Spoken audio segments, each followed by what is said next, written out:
exactly is in the room. I will hand over this microphone to Drake to just pass it along.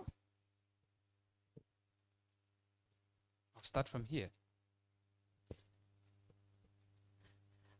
Good morning, everyone.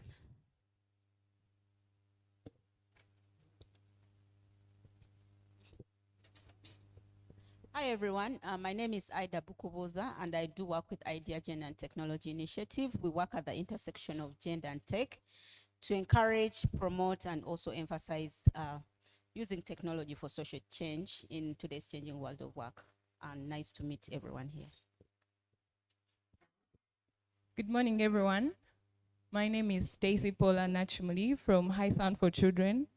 I'm 20 years old, and I'm happy they sent me to represent them. So we amplify voices of children through media and every other aspect concerning children. Good to meet you.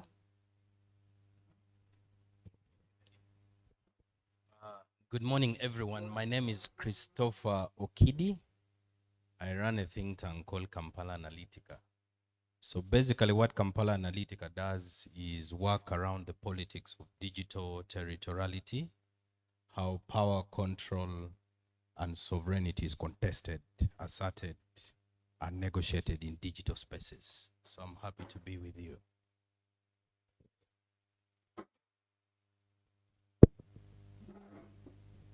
Good morning, everyone. I'm Rebecca Nanono. I'm the founder of Civic Uganda, a non-profit organization advancing digital rights and digital inclusion for girls and women. Happy to be here. Morning, everyone. My name is Kaiga Beatrice. I'm from the Internet Society Uganda chapter. Good morning. My name is Atim Ruth. I come from Gulu. I work for Gender Tech Initiative Uganda, again, also based in Gulu. Our work revolves around bridging the regional digital divide gap. I'm so happy to be here. Thank you. Morning, everyone. I'm Sophie Nampi Onjuba. I work for Oxfam as a Finance for Development Coordinator, and this morning I'm representing our Manager, Governance and Accountability. Thank you, and you're all welcome. Yes. Good morning, everyone. My name is Lodrick Wawirodo, and I'm the Programs Manager for Center for Policy Analysis, CEPA. Thank you. Morning, everyone. I won't stand up, but I can. Morning, just out of courtesy. My name is Aloyo Nyeko Omega. I work as the Advocacy and Communications Officer at FIDA Uganda. I'm happy to be here. I'm no longer 20 years old, but what's gone is gone.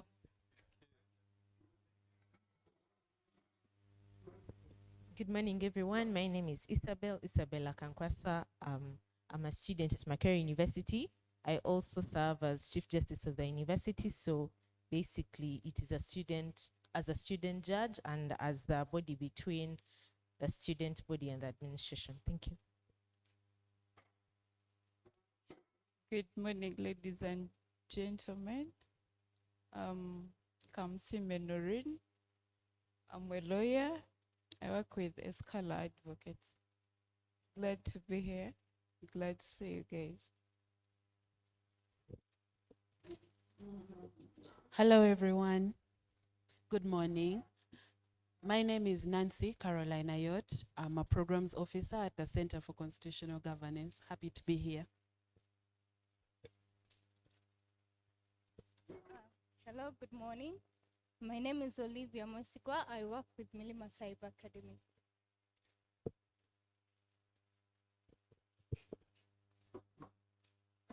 Yes, good morning. Otima Evans is my name.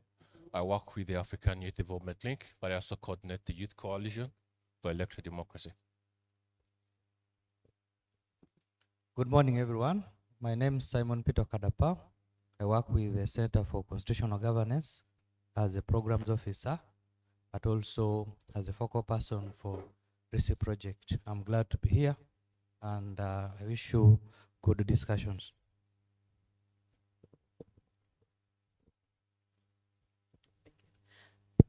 Hi, everyone. I am Patricia from CIPESA, Patricia Ainembabezi. Thank you. Good morning, everyone. I'm Badach Ronald Abasa, Badach IT Solutions. Thank you. Good morning, everyone. Ivan Abogarach Kara. I work with Oxfam in the communications department. Thank you. Good morning, everyone. I'm Dorina Kanchner. I'm a software engineer and a social media influencer. Good morning, everyone.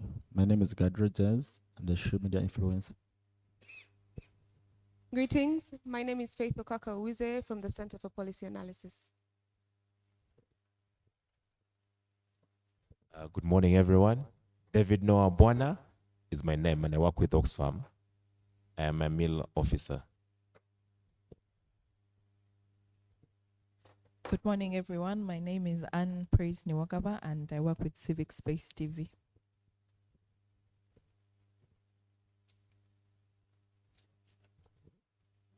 Yes, good morning, everybody. My name is Mutembesa Daniel, Makere AI and Coffee Fund. Good morning, everyone. I'm Dorothy Mkasa. I work with the Unwanted Witness. Good morning, everyone. I work with CIPESA, which is the Collaboration on International ICT Policy for Eastern Southern Africa. And our work revolves around promoting effective and inclusive use of ICT for improved governance and livelihoods. Thank you. Hello, everyone. My name is Yasmin Ahmed. I am the Director of Programs at Femtech Law Initiative, an organization at the intersection of law, technology, and social justice. And yeah, we promote digital inclusion for women, children, and other marginalized groups. Yes, good morning, everyone. David Irajisa is my name. I'm a friend to Yasmin, a colleague to Eddie, and a student of last one. But in other spaces, I also do serve as a program manager at Women of Uganda Network, where we basically try to understand the intersectionality between gender and technology. Thank you. Good morning.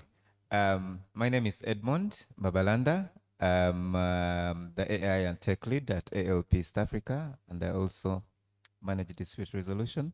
So I'm happy to be here. David is my friend, and Yasmin is also my friend. And so many other people. I've seen Patricia. And I'm 21 years old. No, that's a lie. Yes, ladies and gentlemen, good morning.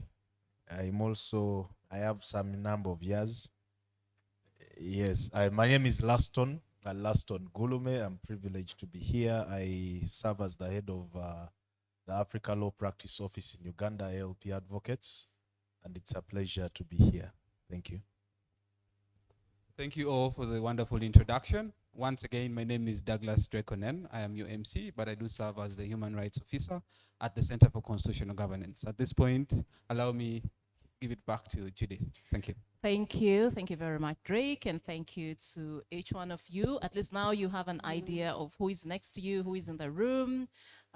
We know people who are friends in this room, and if you don't have a friend or you haven't spotted one, please make it a point by the end of the day, at least have a friend or two that you're going to keep in touch with. So you might be wondering why you are here for this debriefing national workshop on the digital rights and inclusion. So there is a background to today's meeting.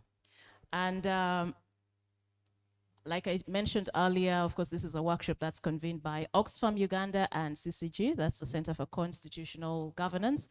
And it is a strategic follow-up to the Digital Rights and Inclusion Forum, DRIF 2025, which was held in Lusaka, Zambia around May this year. The DRIF 2025 brought together diverse stakeholders to discuss issues around protecting and promoting digital rights in Africa. Oxfam was represented by Hood Lubowa, who is the focal point for the Recipe Project, and also CCG was represented by our Associate Director, Dr. Charles Tolit. Unfortunately, he's not with us right now. So they had a number of interesting conversations bringing the entire continent together. So The forum in Lusaka identified a number of pressing challenges and also actionable solutions, which today's workshop aims to domesticate. I don't know if that's the right word, Hood, within our national context. So today our key discussion areas will feature mainly 3 sessions, each of which addresses a critical aspect of digital rights and inclusion. You have the program with you there. The first session will focus on digital rights, governance, and policy in Uganda, and it will provide a comprehensive overview of Uganda's policy trajectory on digital rights and internet freedoms. It will also hopefully cover issues around data protection, privacy, digital security, analyzing existing legal frameworks and their alignments with international standards. The second session, as you can see, focuses on digital threats and challenges to democratic participation, and it will focus on the real-world impact of digital policies, especially in the context of the upcoming elections, which is just months away in our case. And the third, of course, we'll talk about shrinking civic space online and how it affects democratic participation, internet shutdowns and disinformation and their impact on election integrity, also the need for cybersecurity, the need for trust, the need for accountability. And the last session focuses on the future of digital inclusion and collaborating with multiple stakeholders. So we'll explore emerging technologies and collaborative solutions. And I'm happy that Chris is here with us from Kampala Analytica, because they do a lot of work in these areas, as well as the other stakeholders that we have involved. We shall look at the implications of AI on rights and governance. What are the barriers to digital access for marginalized communities? And also some strategies on how we can strengthen multi-stakeholder collaboration so that we can create more inclusive digital policies. So without further ado, let me take this opportunity to invite Oxfam to welcome us to their home, because we are in their home really, even if we are not in their office, before we can have this discussion. So I'll invite Ms. Sophie Nampeo Njuba, who is the Acting Governance and Accountability Manager, to come and also set the tone for today's discussion. And then we are told that our keynote speaker, Mr. Laston Gulume, will be leaving us. He has another engagement. So Sophie, we will request you after to please invite our keynote speaker once you're done. Thank you very much. So do we know why we are here today? We have an idea. Okay, Sophie will help us if we haven't understood. You're most welcome.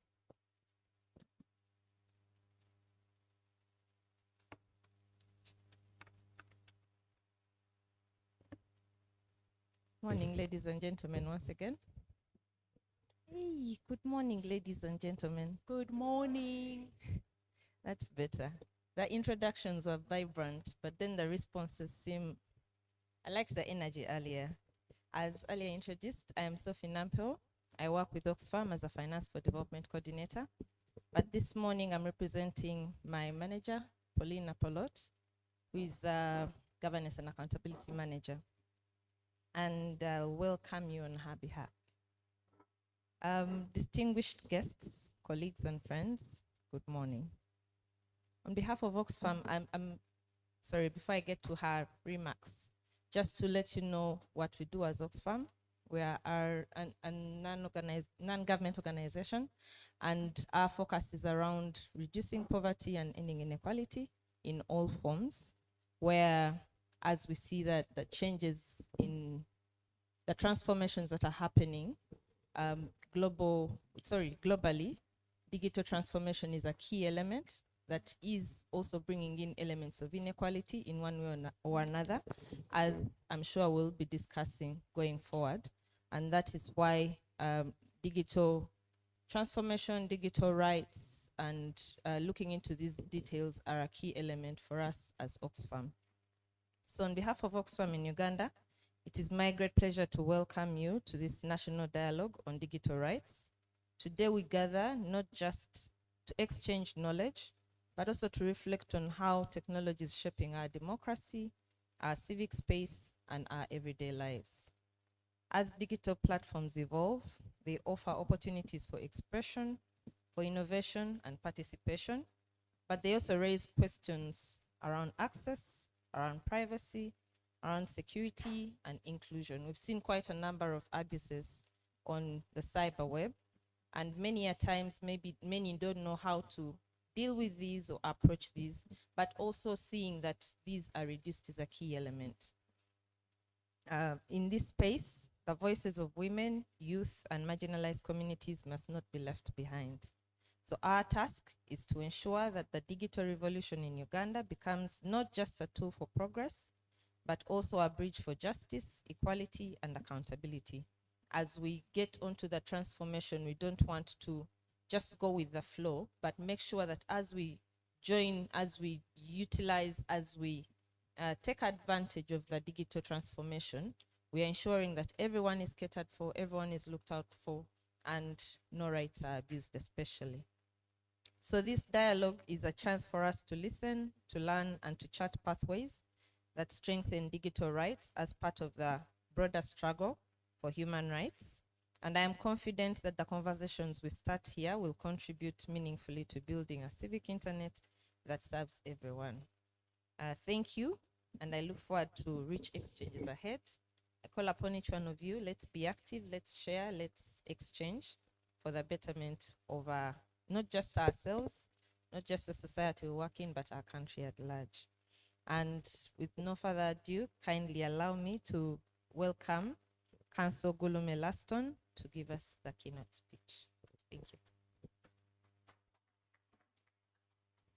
It's okay. So as our keynote speaker comes over here, I'm told our breakfast is ready. So we'll just have a working tea. And just to ensure that we are orderly, I think we'll just move from the back like groups of threes or fours. Just come and grab, and then you go back, and then another team moves.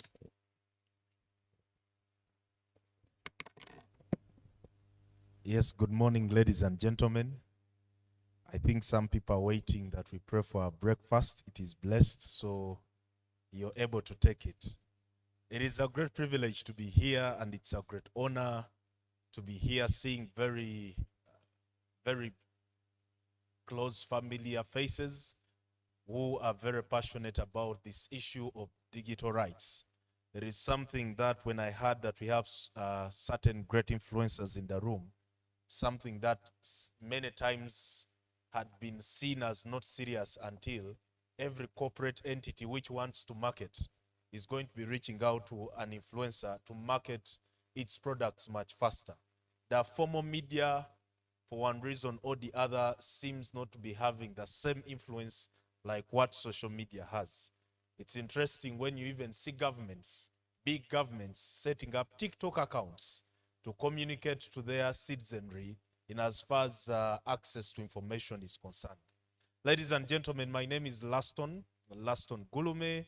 I'm privileged to be heading the Uganda office of the Africa Law Practice, ALP East Africa.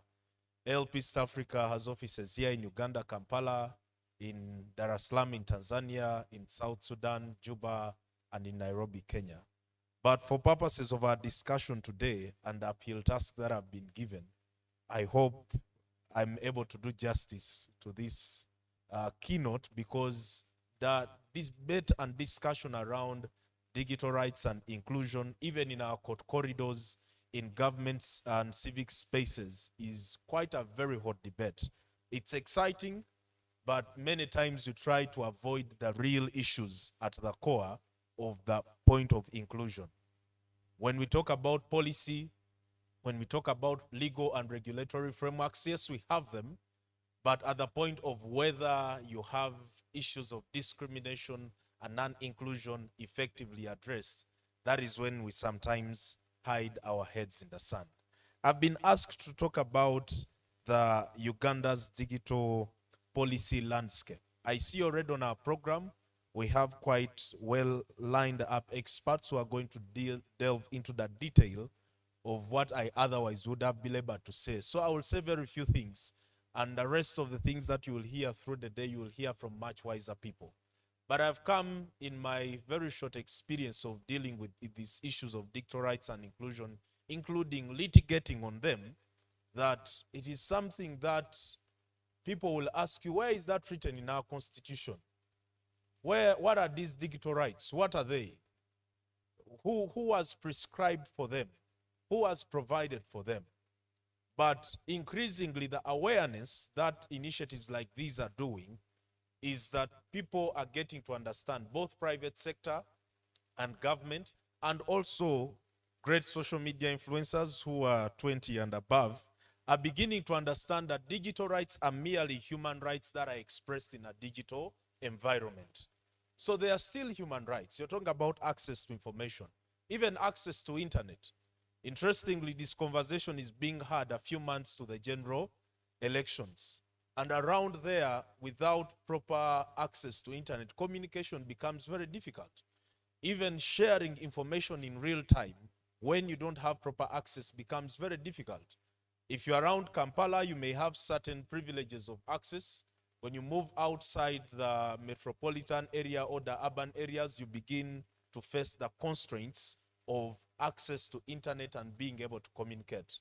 I'm talking about people who do field research, and you're supposed to post and share information in real time. There is a question around access to internet, and this is equally a digital right, because everything you're going to be exercising in as far as sharing information, accessing information, even your cybersecurity, when you're online, data protection, when you're sharing your data for a particular purpose only for it to be used for something else, when you're sharing your data with someone else, such as a bank, only for it to end up somewhere else. When now with the e-government services and also the private sector tapping into the hub, the government hub of the information you register with NIRA, even corporate entities whom you don't want to have your data, somehow, the moment they are linked on there and they have your NIN number, they will have all your information. Friends, even with the innovations that are happening, the guaranteed rights that are ought to be enjoyed by everyone have not been lessened in as far as the obligations to uphold, to promote, and respect these rights. Some of us are able to enjoy them much easier, but there is a really, really big question on exclusion. And this workshop or this debate, I hope that we are able to spark a conversation around the policy and the digital technologies. Now, I have come to learn that digital technologies are reshaping indeed how citizens access services, how businesses operate, and how government delivers its goods and services to the people. What is of great concern is that the promise of a digital future depends not only on the infrastructure. If you track the past 3 years, government has been very emphatic on building the infrastructure they call the backbone. Of course, now that you have the NITA-U coming into operational, becoming operational, and you have all these initiatives being taken to build the infrastructure, at the bedrock, there are certain policy issues that thankfully you people in the room and ourselves are concerned to participate in shaping. So it does not depend only on the infrastructure. This promise also will depend on a clear, balanced policy framework that protects, that promotes trust and unlocks innovation. Can I ask you to ask yourself a question? On a scale of 1 to 10, what is your trust when it comes to the issue of digital rights and inclusion? It is easy to post the video and you're seen until you're being tracked and your video is being misinterpreted for something else. While other people, it's information you're sharing. We have, as you later hear many people share about the different laws, the offenses that are created in there, it is intended to balance the enjoyment of the rights and protection of other people, but there are certain real gaps and constraints, ladies and gentlemen. So it is an honor really to be before you today, because this discussion on Uganda's digital policy landscape as we navigate the evolving world of technology and innovations in 2025, just before our elections in 2026. Uganda's digital ecosystem is not just about artificial intelligence, which is the hot discussion now.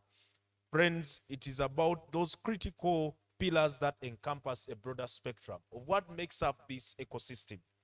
So from connectivity to e-government, to cybersecurity, data protection, digital economy, and inclusive innovation. These are very broad facets of what we are calling digital transformation or the digital landscape, and they are conversation we must have, and then push for certain interventions that will make the enjoyment of these rights of inclusion better. So our nation is on a transformative journey indeed. It is driven by ambitious strategies. Thankfully, we have great innovators, think tanks are in the room, and infrastructure investments. Yet it's marked by persistent gaps. It is marked by persistent gaps that demand urgent attention. So drawing from official government sources which have published, and of course following the trends that are going on, there are recent reports and legal analyses that have been done, and will outline some of the current frameworks during this discussion that is going on through the entire day, the achievements and challenges that will be noted.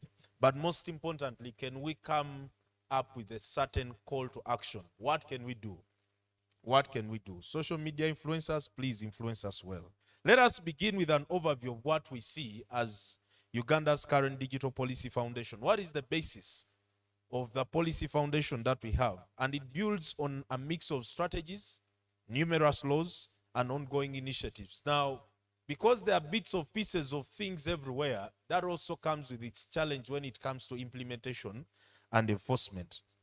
However, at the core of the digital transformation is the digital transformation roadmap of 2023, 2024 to 2027, 2028. So we are right in the middle of this roadmap that was set out, and we may need to ask ourselves, what is the progress that we have taken as a country?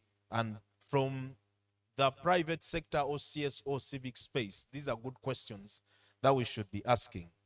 Aiming at 90% household connectivity, nationwide broadband coverage, and widespread e-services. This roadmap emphasizes digital inclusion across rural and urban areas, youth and elderly populations. Complementing this is the national Fourth Industrial Revolution Strategy of 2020, which integrates emerging technologies like AI into sectors such as agriculture, health, and education, and as well as the National Cybersecurity Strategy of 2022. So, Uganda, we have very good documents. Our documents really, really are good because we do very good benchmarking. We put aside budgets to do benchmarking. But there are certain gaps and issues we want to think about, and then begin to propose solutions, begin to engage on policy frameworks, lobbying, begin to engage in being part of the solution. And things such as, when you look at the pillars of this digital policy, you have at the core rights and freedoms. And it's good we are talking about inclusion. From our constitution, through the Access to Information Act, Data Protection Act, these laws that we have, you'll notice that there is no explicit digital rights recognition.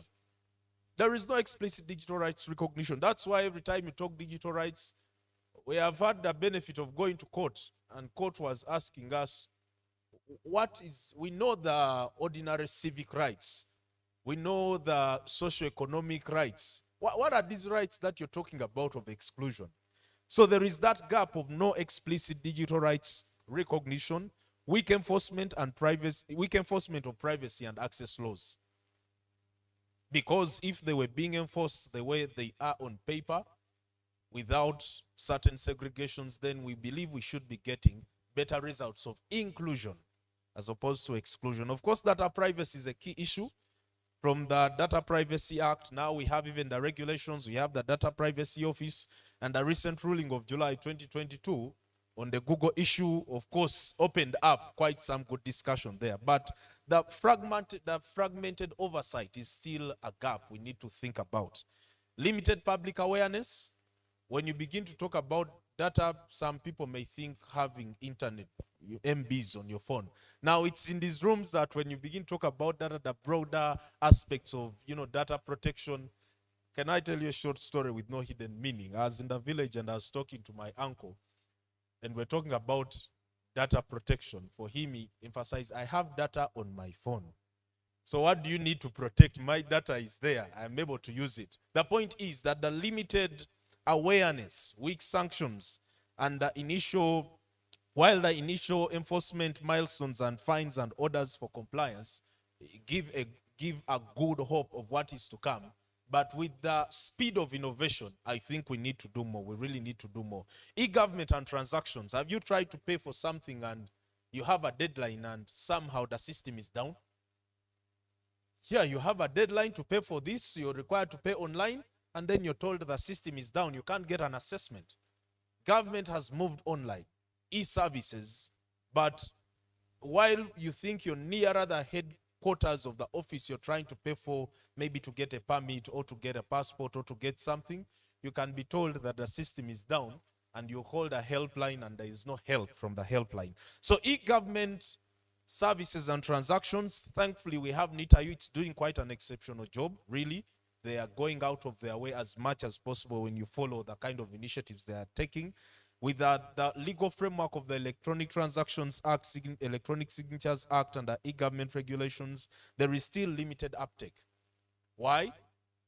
Still the infrastructure needs more to be done. But in terms of the policy and priorities, because policies also inform the priorities. So the limited uptake, enforcement challenges in the digital contracts, you have exacerbated by the recent digital banking fraud matters. Banks are facing these issues of fraud. Now you have even agent banking. I tried to bank money for the last 2 weeks, and my agent told me that they closed their machine. They had to go to the bank to update certain information, and they have been with my money for 2 weeks. But because I thought I've saved myself lining up in the bank, I just left the money with the agent. I said, please bank on this account. So, and you can imagine that comes just about when you're supposed to pay fees. So if you're below 20, God is still with you. When you're certain age, there are things you have to deal with. Cyber security and crime as a pillar. And of course, we have the Computer Misuse Act as amended and Pornography Act, the National Cyber Security Strategy, with the ongoing development of the Comprehensive Cyber Security Act. But what do we need to be aware of? Over criminalization of online speech is a key issue we need to think about. Weak safeguards against state overreach, emerging needs for updated protections amid its rising threats. The media is a pillar, media and expression, because these freedoms of expression come in. And then you have the big boy, Uganda Communications Act, where you have the UCC, the Uganda Communications Commission, and also the Press and Journalists Act, where journalists are regulated. Now, for our influencers, you didn't do any journalism, but you have an iPhone, it takes good videos, you create good content, and then you want to go and be updating people of the current updates and developments. There are some constitutional petitions that are still pending before the Constitutional Court. Some of them have been disposed of, where the court has said that the issues we have raised in as far as the provisions in the Press and Journalists Act, which limit how journalists are able to do their work, the court did not agree with us. But when you come to the policy side, you see that while we are talking about digital transformation, you cannot be thinking as though there is no innovation. If you're going to say anyone who is going to share any news, any update, must be having a license, it may not be working in this kind of age. So you have over-regulation issues. Over-regulation issues when it comes to that, the digital activism being restricted under the broad provisions. So even when you're not a journalist, please, social media influencers, you may need to seek 1 or 2 pieces of advice on what you're doing. IP and innovation is a pillar in digital transformation. We have think tanks that are coming up with great ideas. Sometimes when you come to workshops and share those ideas, other people jump on them only to hear that your idea was taken up with the people with the money. You who had a smart head but had no money, you lose the capitalization on your idea. So there are IP, intellectual property issues when it comes to innovation. Yes, we have the legal framework, the Copyrights Act. We have, of course, the legal framework in the Industrial Protection Act, the Trademarks Act, and so on and so forth. But there are enforcement gaps when it comes to the digital privacy, software protection. You know how you have these platforms where you can upload your apps and then we download them for free? and then we assume you're being paid, but then you're not being paid. We need to push for AI-specific IP rules or a framework of sorts in the ongoing reforms, because we are accessing a lot of innovations and information that other people are generating. But as this innovation is going on, we see that there is need to do more in as far as protecting the rights of the innovators. Taxation and digital economy, digital tax, I think you've heard about that. It's also a pillar when it comes to this digital transformation. From the Value Added Tax Act to the Excise Duty Act, Income Tax Act, there are all these innovations that are being done around facilitating e-tax. When the traders downtown had this thing called IFRIS, they thought, is that a new tax? We are already paying other taxes. Now we have to pay the IFRIS tax. There are high costs of digital access, because while some people may easily have access to do all these online assessments, it becomes a cost to people who probably still have access issues to be able to access these services. And then, of course, you have the regressive internet taxes that we have to consider. The cost, you remember the OTT debate? It seems that over time, time heals many things. But there is a cost, honestly, that is increased every time you have government, including a tax on access to data and access to internet. So policy frameworks that are non-legal, like we said earlier, the fourth industrial revolution strategy, the digital transformation roadmap, that is supplemented by the ongoing drafting of the national AI policy, which was announced in June this year. But the policies are not binding. These are gaps, so there is sometimes slow implementation. Though AI policy development signals progress towards ethical governance, but we need to be in these spaces as civil society, as innovators, as influencers, as users and persons that are affected by the laws and policies to be able to put our bargain on the table. It is good that organizations such as Oxfam, organizations such as Center for Constitutional Governance, I see CIPESA, I have some colleagues from CIPESA, Unwanted Witness, and all of us, we really need to be very intentional in how we are putting the bargain on table and discussing and negotiating and lobbying. Policy influence is about lobbying. Policy influence is about lobbying. So as I finish, our digital economy as a country, and from my experience at ALP, because we have an AI and tech practice, which we are very intentional about to support our economy, to support our partners in as far as legal and regulatory is concerned, this digital economy is evolving. And with platform work reshaping our labor markets, how we do work has really changed. The post-COVID thing did not end with just remote working. It has really changed, highlighting the need for updated laws to ensure decent work in gig economies. Social media's role in politics and public discourse continues to grow, even amid its challenges of platform bans influencing everything from elections to civic engagement. So for the financial year 2025-2026, policy considerations should be or are prioritizing digital economy enhancements, such as investor services at the Uganda Investment Authority. We've taken note of that in our practice, and also the tax administration, how tax is being administered by the Uganda Revenue Authority. Now, despite these advancements, ladies and gentlemen, as you will see in the program lineup, significant gaps persist in our digital landscape, as evident in the existing laws that we have highlighted and will be highlighted through the day. So first, the absence of a dedicated AI legislation leaves us vulnerable as a country to risks like bias, discrimination, privacy breaches, as the current laws like our Data Protection and Privacy Act provide only for partial coverage. Though, of course, with this 2025 enforcement against big boys and big entities show a bit of progress towards the positive direction. So while the drafting process of the AI strategy is underway, delays could expose us to exploitation, particularly in AI-generated content and our copyright laws, where amendments are progressing but not yet finalized. Sometimes, as a lawyer, it intrigues us to see an amendment that started 3, 4, 5 years ago or a policy or a law that is in the pipeline, has been in the pipeline for quite a while. So it shows that priority is not as much as expected. Secondly, the public participation in digital policy making remains limited. It remains limited, very, very limited in our view. And thankfully, still to Oxfam and Center for Constitutional Governance and all of us in the room, by being here today, it shows our commitment to do something.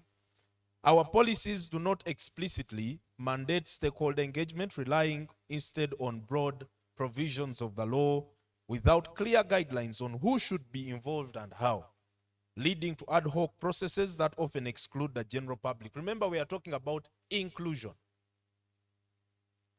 And favor narrow groups, which of course would only be CSOs that diligently follow these processes, and certain experts that have come out to position themselves as go-to persons. But as to whether those views are taken and implemented, that's another thing, and you can be the judge for that. So this undermines inclusivity and risks policies misaligned with social needs because of the limited participation. Thirdly, the cybersecurity and data protection, while strategies exist, implementation lags in critical areas such as mass surveillance prevention and human rights safeguards. The African Commission resolution and UNESCO's AI ethics recommendations call for alignment with regional and global standards. If you're talking of trade, at the African Continental Free Trade Area level, you already have a digital trade protocol, which is intended and is being designed to ensure that you have digital trade facilitated across the continent. So what are we saying? What we are saying as a call to action is that Uganda's digital policy landscape is a story of bold ambition, according at least what we have seen. There's great bold ambition and tangible progress can be noticed, from fiber expansions to AI policy drafts and landmark data enforcement initiatives. But it must evolve to fill the gaps in regulation, participation, and inclusion. By prioritizing ethical, human-centered approaches, we can harness technology for sustainable development, economic empowerment, and social equity. So let us commit to collaborative action, policymakers, innovators, and citizens alike, to build a digital Uganda that benefits all of us. Ladies and gentlemen, it's an absolute pleasure to be in a room of very great people such as you this morning. But after we leave here, what else are we going to be taking away, and what are we going to be doing? There is a saying that the teeth that are together are the ones that are able to bite the meat. You can translate that in your own language. The point is, collaboration is the way to go. Collaboration is the way to go, and thank you again to the organizers of this national debate, of course on the forefront being Oxfam and the Center for Constitutional Governance, but along other very key stakeholders such as yourselves. I wish us a very fruitful day in the deliberation in this debriefing, and it's been an absolute privilege to talk to you. Thank you so much. Thank you so much, Mr. Laston Gulume. Let's please give him another round of applause. It's been a very wonderful keynote address. I believe all of us have taken note. And as we have the discussions today, let's ask ourselves the question that he has posed to us.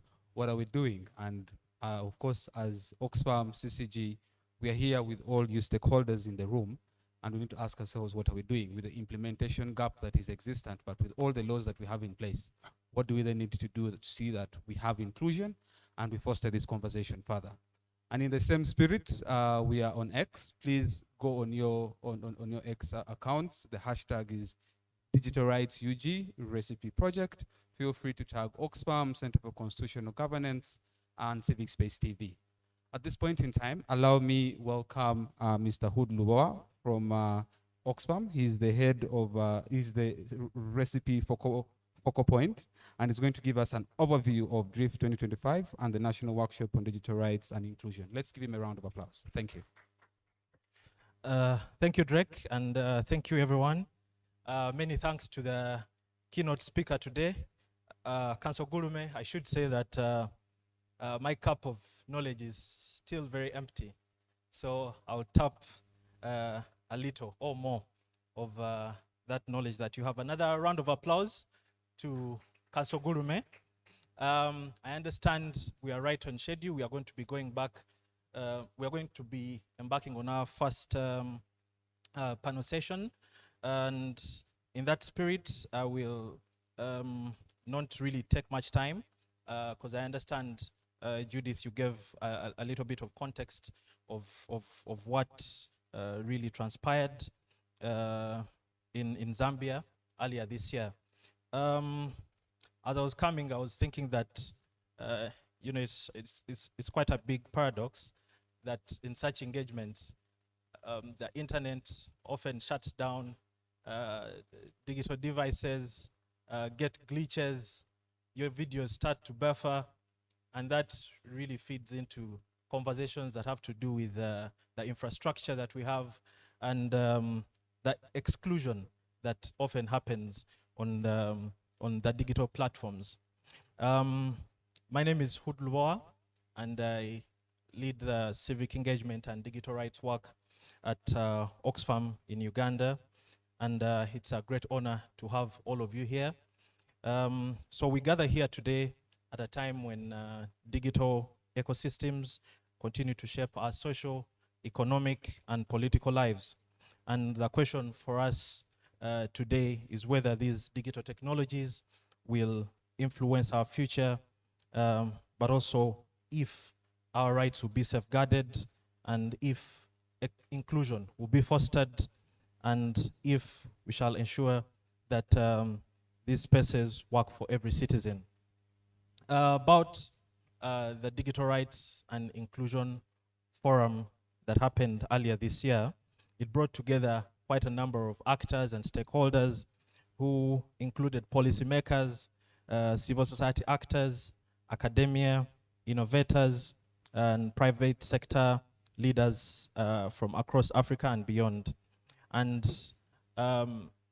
it built quite a number of conversations that we are similarly going to have today, conversations on artificial intelligence, conversations on inclusion, conversation on gender and technology. And the purpose for the national workshop today is to reflect on that, but also to sort of prepare for the upcoming forum on internet freedoms in Africa 2025 that is organized by our colleagues from CIPESA, and we have some of them here today. That is going to happen this month, at the close of this month, and we hope to see you, many of you, there.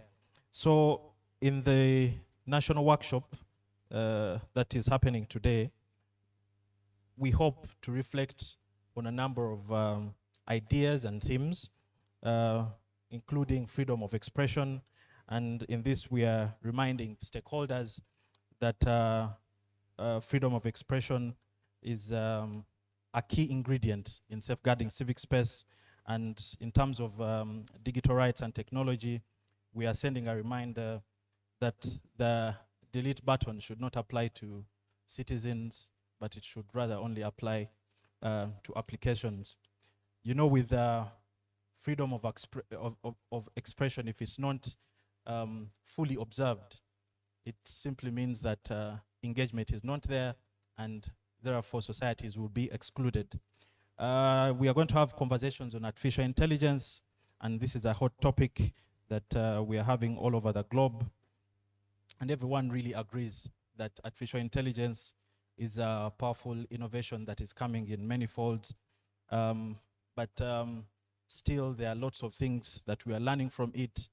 I was thinking about something that many of you might love, a Rolex, but I understand artificial intelligence has not yet figured out how to make a Rolex from that guy of yours.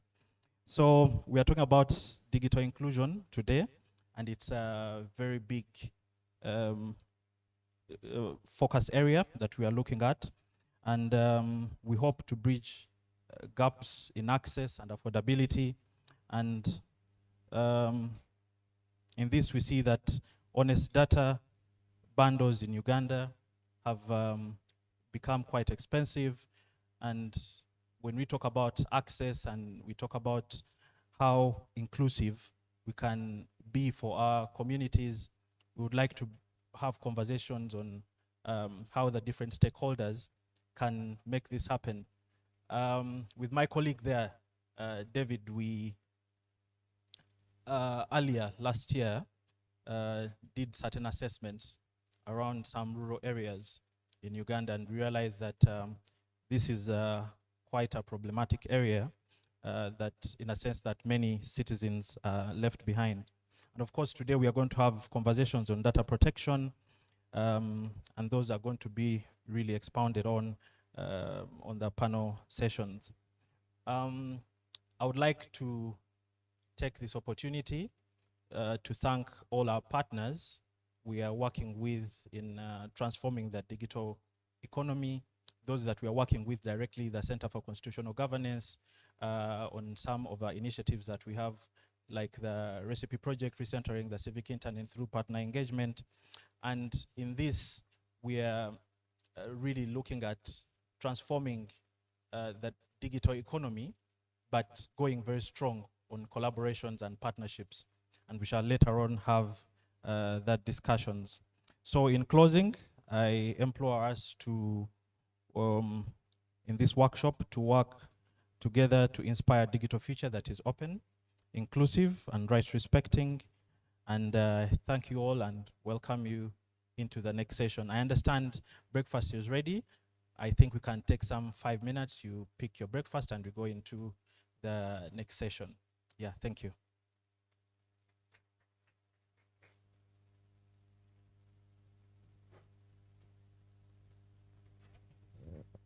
Thank you very much, Hood.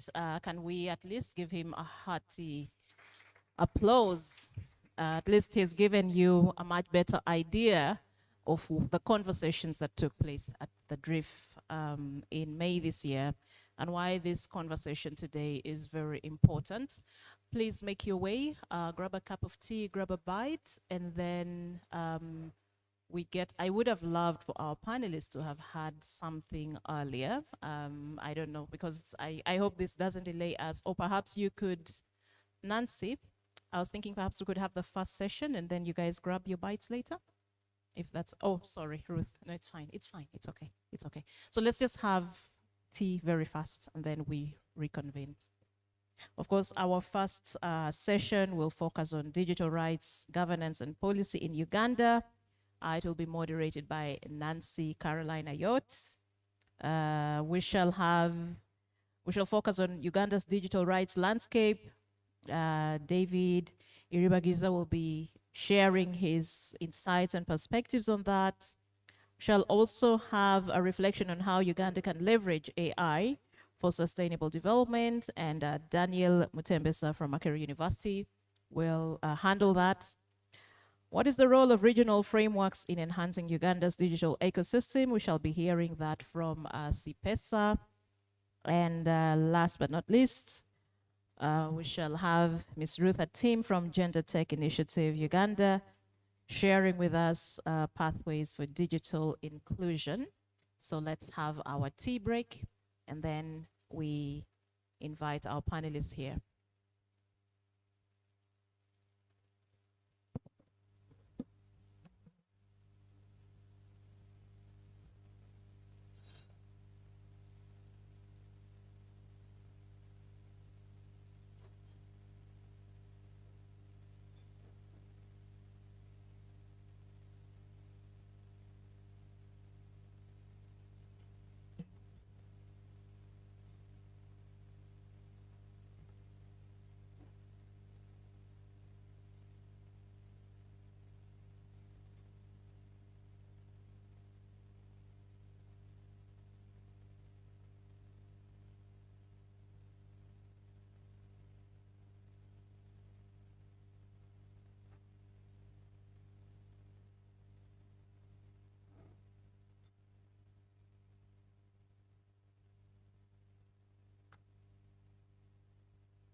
Hello, everyone. I would like to call the room to attention. It is my honor to welcome you all to the first panel discussion at the National Workshop on Digital Rights and Inclusion here in Uganda. I know some of my panelists have just picked tea. However, we have a panelist who has to excuse himself really quickly. So I am going to invite all my most who are ready to come to the front, and we can begin this conversation.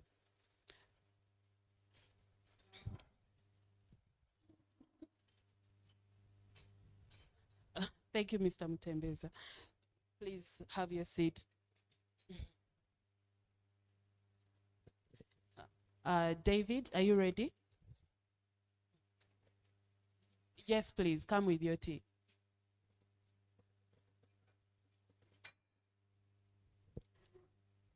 Adrian, Mr. Adrian Wanyama, are you ready?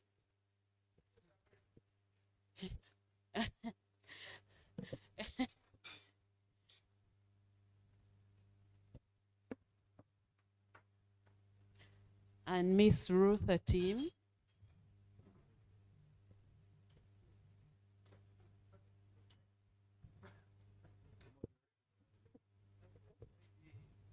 We have Miss Ruth Atim on the panel. Okay, as Miss Ruth comes to take her seat, I will set pace for the conversation right now. In Uganda, digital rights, governance, and policy are evolving but face significant challenges. While the government has made strides in implementing policies for digital transformation, issues of online freedom, censorship, surveillance remain critical concerns. The 2021 social media shutdown during elections and the introduction of social media taxes during that time highlighted tensions between governance and freedom of expression. Moreover, the legal framework for data protection is still developing. Whereas we have laws that bring a notable step to progression, we still deliberate on challenges such as digital inequality, limited public awareness, and a lack of comprehensive regulatory oversight that continue to hinder the full realization of digital rights and effective governance. So on my panel today, we will be exploring some of the most pressing issues surrounding Uganda's digital future, how digital rights are governed, how policy frameworks evolve, and how we can ensure that everyone has access to the digital world in an inclusive and equitable manner. We're fortunate to have an exceptional panel of experts, each bringing unique insights into the different aspects of Uganda's digital transformations. I will introduce them as they come in to bring their submissions, because Mr. Mutembeza has to go really quickly. And I will start, of course, with him. Mr. Mutembeza is a tech expert. He's a tech and AI expert. He will discuss how artificial intelligence can be leveraged to drive sustainable development in Uganda and the role of innovation in addressing such challenges. So to start with you, sir, I would like to know, how can the regional frameworks like, give me a moment. Yes.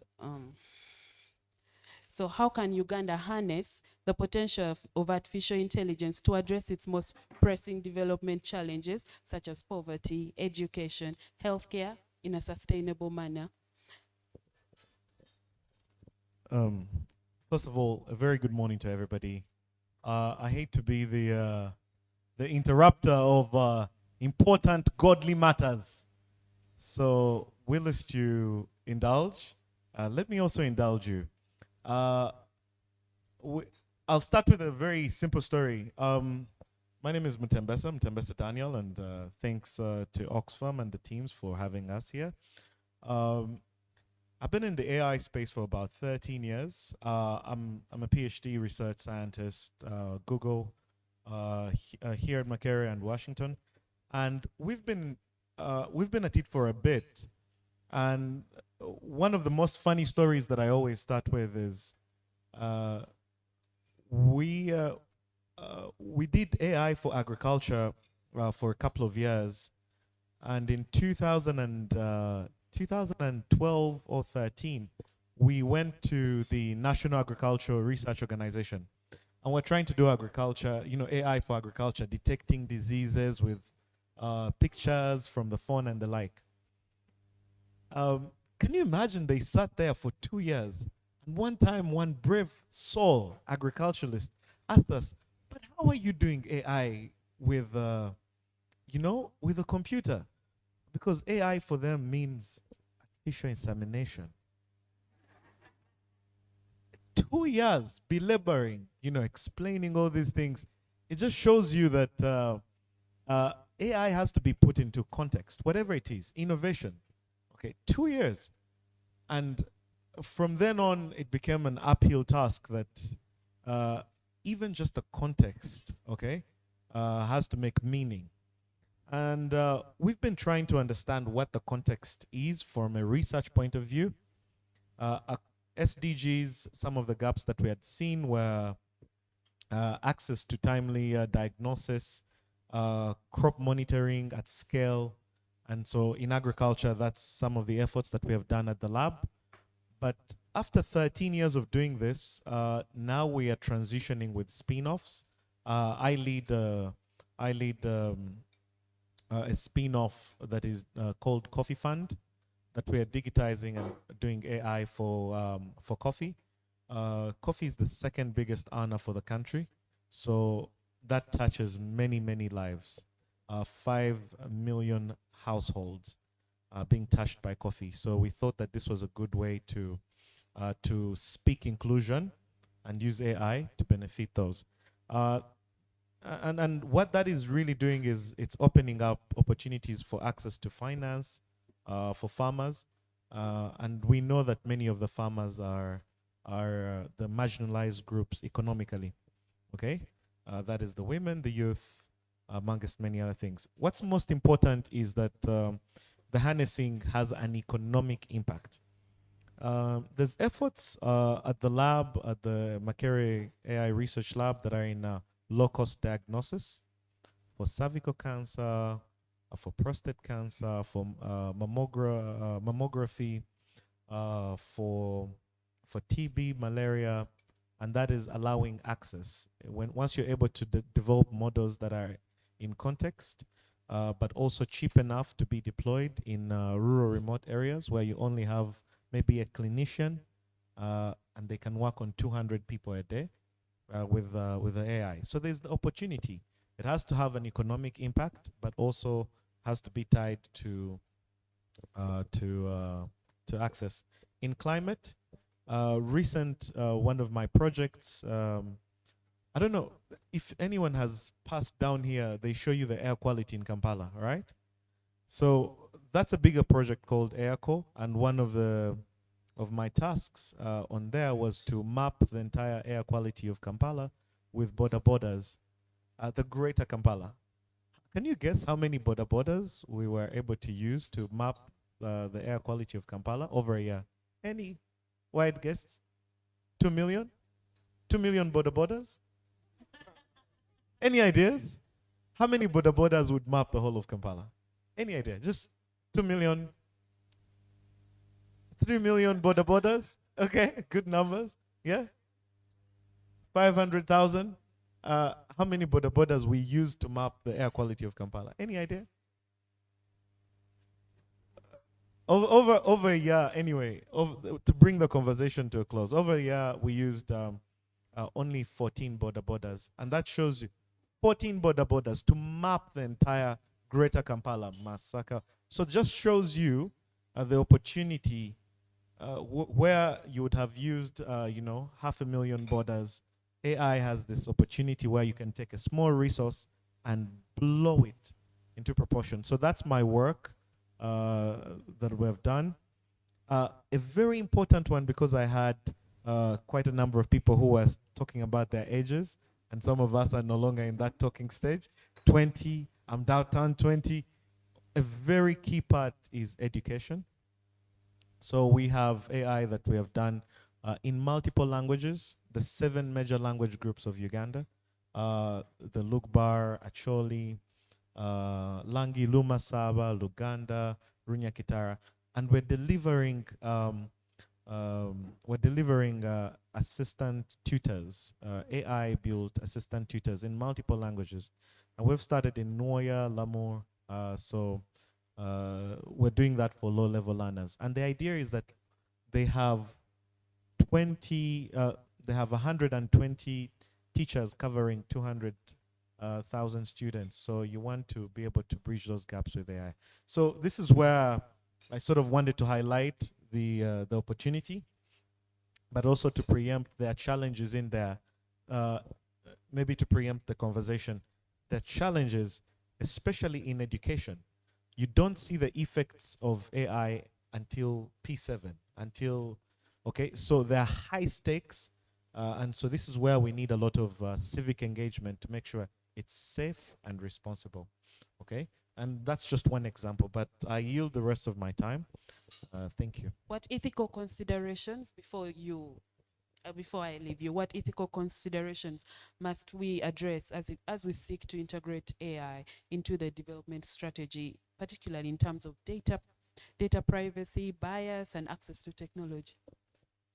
So from a research point of view, we have institutional review boards, but that's not enough, okay? You always have to pay attention to what the community wants, okay? The community knows what it wants. You just have to listen. And so some of the most important work that we have done in agriculture is you give them the access to the technology, then they guide in a controlled sandbox what they want. And this is the most ethical way to engage a community with technology, because there's a lot of change. The rate of change is extremely high, that if you sit in a room like this over a policy discussion, you'll almost certainly be behind what the community wants, or you'll be behind the rate of change of technology. So let the technology be out there in a sandbox, and this is being done very well for finance. Okay, for many fintechs, they have to go through a sandbox. So sandbox a technology that you're not expecting repercussions. Put it out in the community, listen first, and then you can develop high impact solutions. This is extremely important and a big lesson. So thank you very, very much for having me. Thank you, Mr. Mtembeza. So I believe that we can actually release you now. We can release you, and if you must go, this is a perfect opportunity. Thank you for dispensing such wonderful knowledge.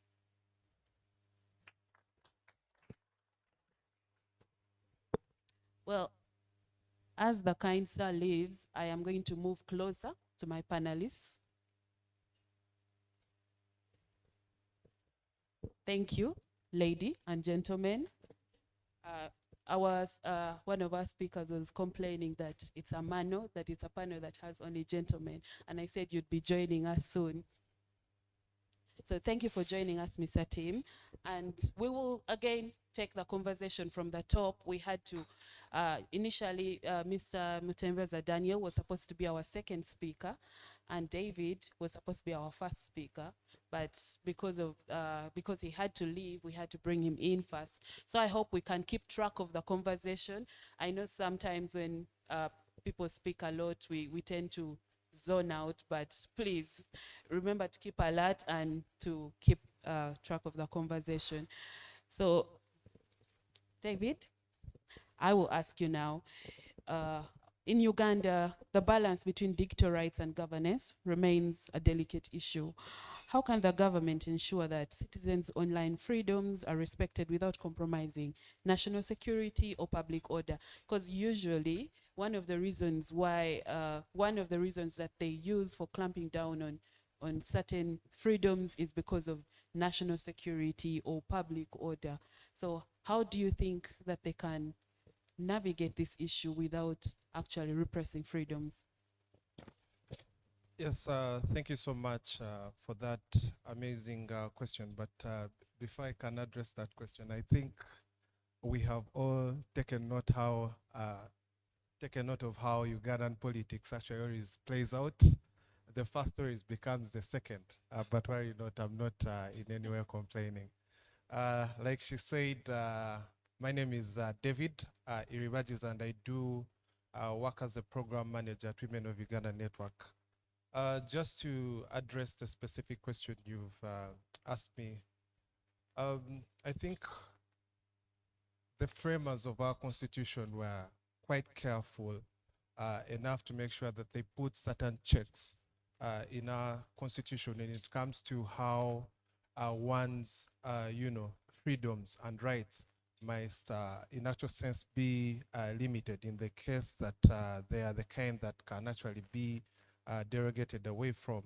And for that to happen, as you rightly put it, it must be within public interest that this limitation or that this infringement on one's right is actually being done. And we are saying that it could be perhaps because of national security, and that is why maybe the state is getting access to someone's personal data and information maybe on their phones. But what are we trying to say? We are saying that the Constitution clearly sets guidelines on how this must be done. And this has been expounded on by our courts of law in several cases. Just to make mention of a case that lawyers are seeing every other day by a popular journalist known as Charles Onyango-Bo, who together with Andrew Mwenda did challenge the Attorney General in court on that basis.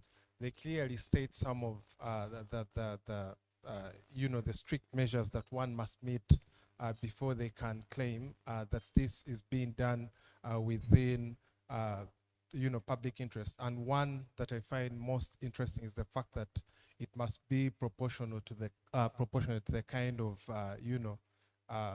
violation that is being made. If, for example, one cannot come up and claim that they are doing this within public interest when clearly it turns out to be an interior motive, it is not in any way, let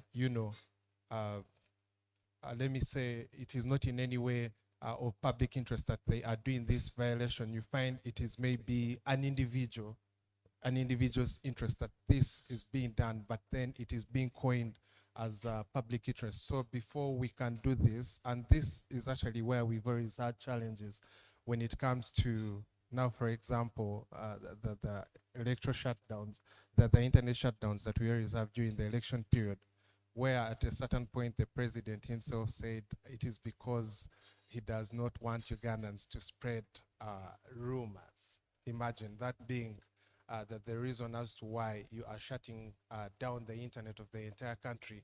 Yet, in its sense, it was a whole limitation of people's access to information. There are quite a number of people that could not communicate. There are businesses that ended up being challenged. And all that, in my opinion, was not proportionate to the kind of violation that was being imputed onto the people. Thank you. Thank you so much. So, when we were having this conversation, it triggered my mind that usually on social media, and rightfully so, there is a lot of mis and disinformation. Yes, and regulating that is extremely difficult, especially during this time of this exciting time of elections. There is propaganda flying around. That one we are sure is going on.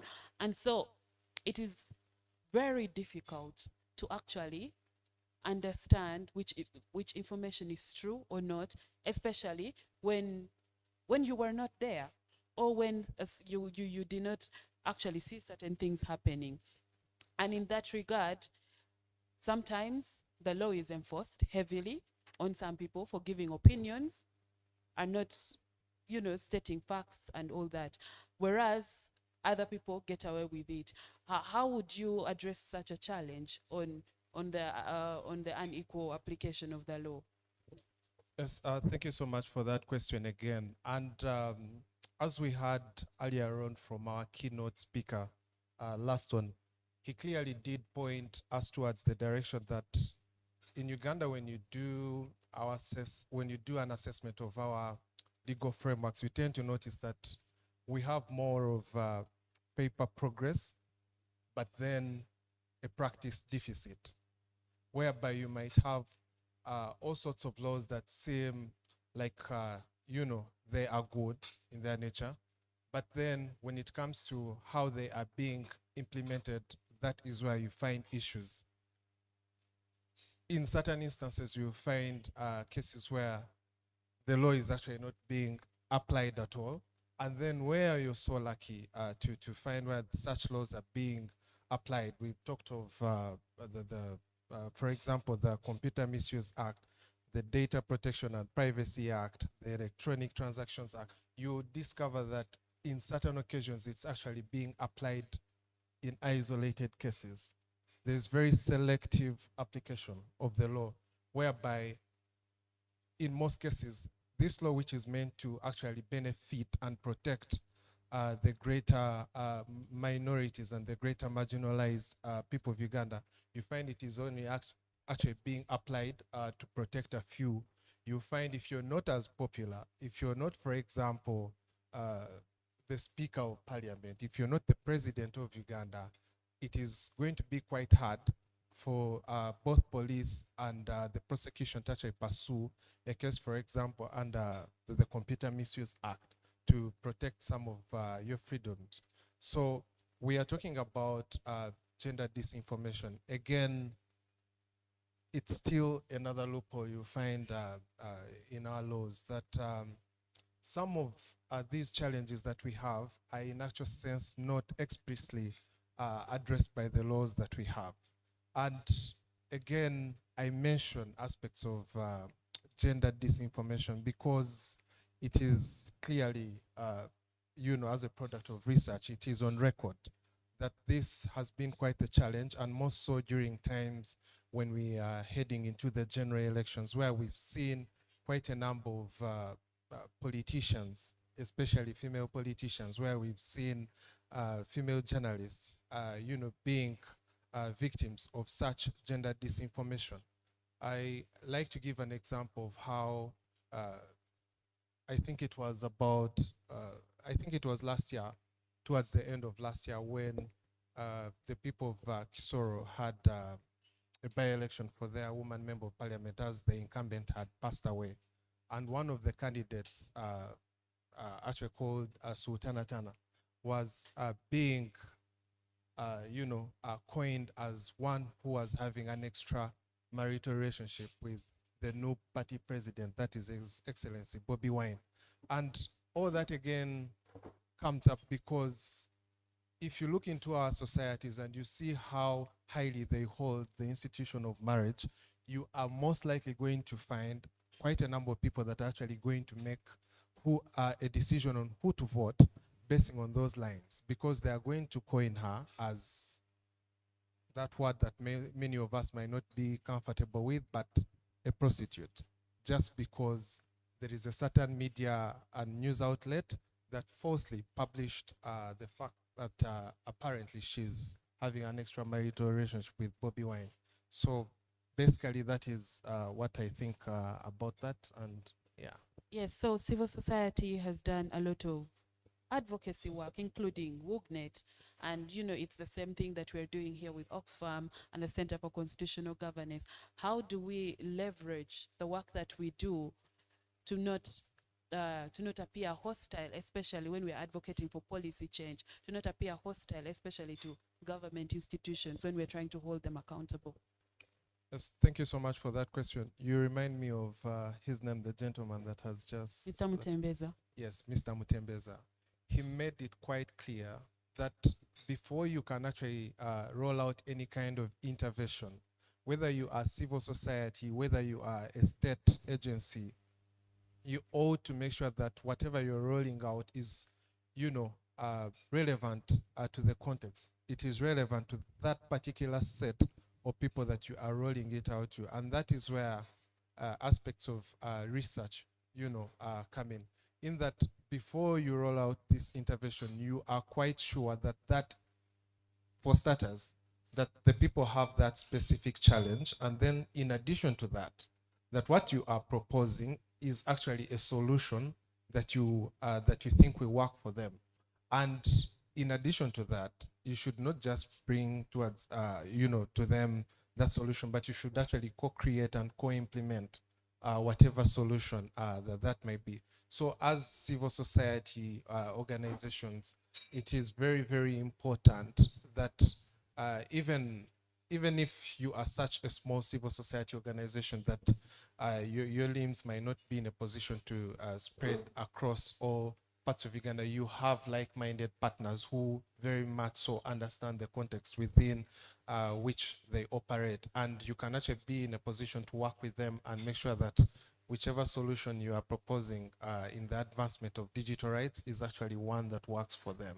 You find someone that is a community perhaps that is more interested in the enjoyment of their digital rights in regards to it could be perhaps e-marketing, e-business, but then the one that you are perhaps bringing to them is one on education. It may not be relevant to them, yet you could as well take the same to a school, and in a school it is very much received.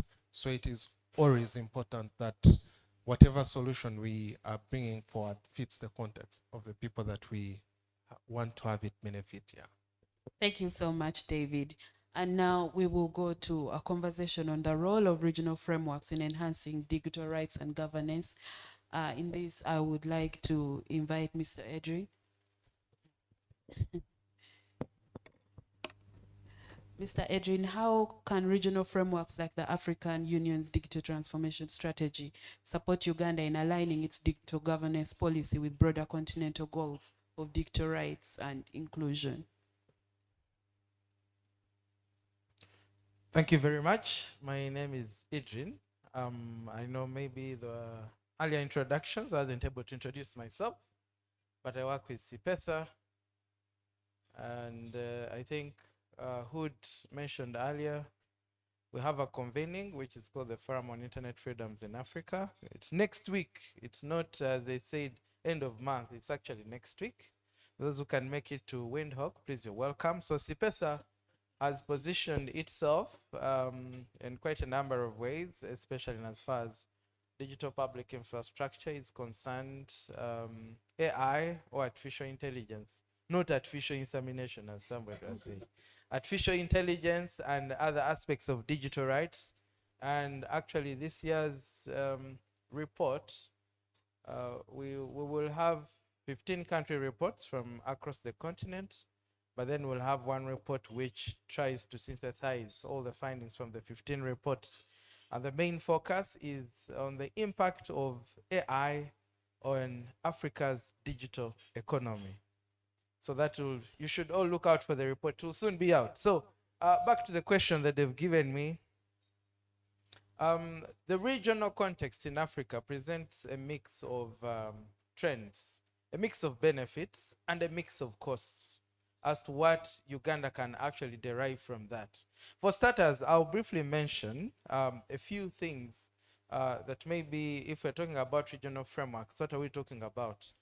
I know when we say regional, some people run to the East African community. The East African community has a draft data management policy, which is not yet out. And then, of course, our biggest focus will be on the African Union. The African Union has a key institution called the African Commission on Human and People's Rights.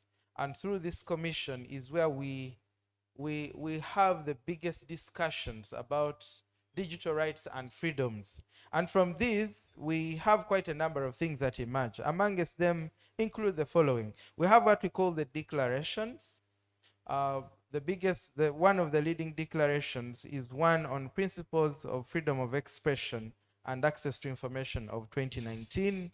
Then we have resolutions, some of which have been touched by discussants, though not in detail. One of them is a resolution on internet shutdowns and elections in Africa of last year. And this aims to call on states or governments not to shut down the internet during elections. And they ask them to take probably other alternative means they can use as opposed to shutting down the internet. The other is on the need to undertake a study on digital violence against women's rights in Africa. It is also 2024, which he has mentioned. And as they've highlighted, there is an increase in tech-facilitated gender-based violence, especially targeting women. And as we head towards the elections, you know, it's going to be hyped. It's even going to be more because people target the women. They look for the beautiful women, political candidates, and then put them in the newspapers. They look to take photos when they are seated in positions, but not compromising. But people look for a position where they know the photo will be quite compromising and try to sexualize it or to put some particular content to draw people's attention about the female candidates. And then we also have a resolution on promoting and enhancing data access as a tool for advancing human rights and sustainable development in the digital age. We also have one developing guidelines to assist states monitor technology companies in respect their duty to maintain information integrity, public interest content in the digital era. And then, of course, we have some broader instruments or frameworks, such as the African Union Digital Transformation Strategy for Africa. This one aims at seeing Africa transforming as far as the digital era is concerned, as between 2020 to 2030. We have the Africa Union Data Policy Framework. This one tries to provide a framework or guidelines on how, for example, what states should do to ensure that they have harmonized data protection frameworks on the continent. And then we have an African Union Continental Artificial Intelligence Strategy. Someone talked about artificial intelligence. I need not go into that. And then, of course, we have that instrument, which I cannot forget, the Malabo Convention on Cybersecurity and Personal Data Protection. Those are very key instruments that speak to digital transformation in Africa. And we have also the Africa Continental Free Trade Area instrument or the strategy. That instrument tries to speak about what states should actually do in as far as trade is concerned. So from these instruments, Uganda has a lot of benefits it can derive. And as I've mentioned, Uganda in the first place can harmonize its laws and policies to reflect what the African Union or the regional policy framework speak to these issues we are talking about. And this can also be a sign of commitment to ensuring that digital rights are protected. And not only protected in Uganda, but also protected beyond borders of Uganda. And also to ensure that there's harmonization of policies and frameworks with other countries, such that if you or if data must move from Uganda to another country, or if it must move from another country, such should be with ease. It should not be difficult. But then again, that calls for commitment on the part of the states and governments to ensure that they are fully compliant with these policy frameworks, such that we can meaningfully benefit from countering cyber crimes, from free trade, from free data movement across borders, but within the protection standards, and also ensuring that there's accountability of institutions that man digital rights related aspects such as data protection and others. Back to you, Madam. Thank you so much. Before I let you go, you spoke of cross data flows and cybersecurity. How can Uganda leverage partnerships with neighboring countries through regional initiatives to enhance this in the digital landscape?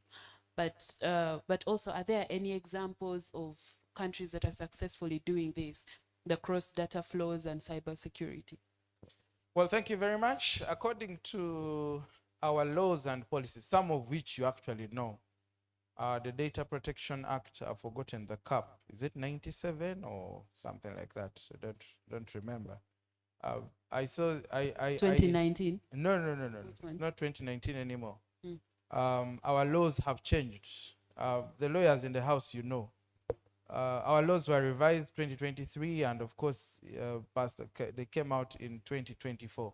So any law, if you're still citing a law, or even in your research work, law of Uganda, and saying Computer Misuse Act 2011, that is a wrong law. It no longer exists.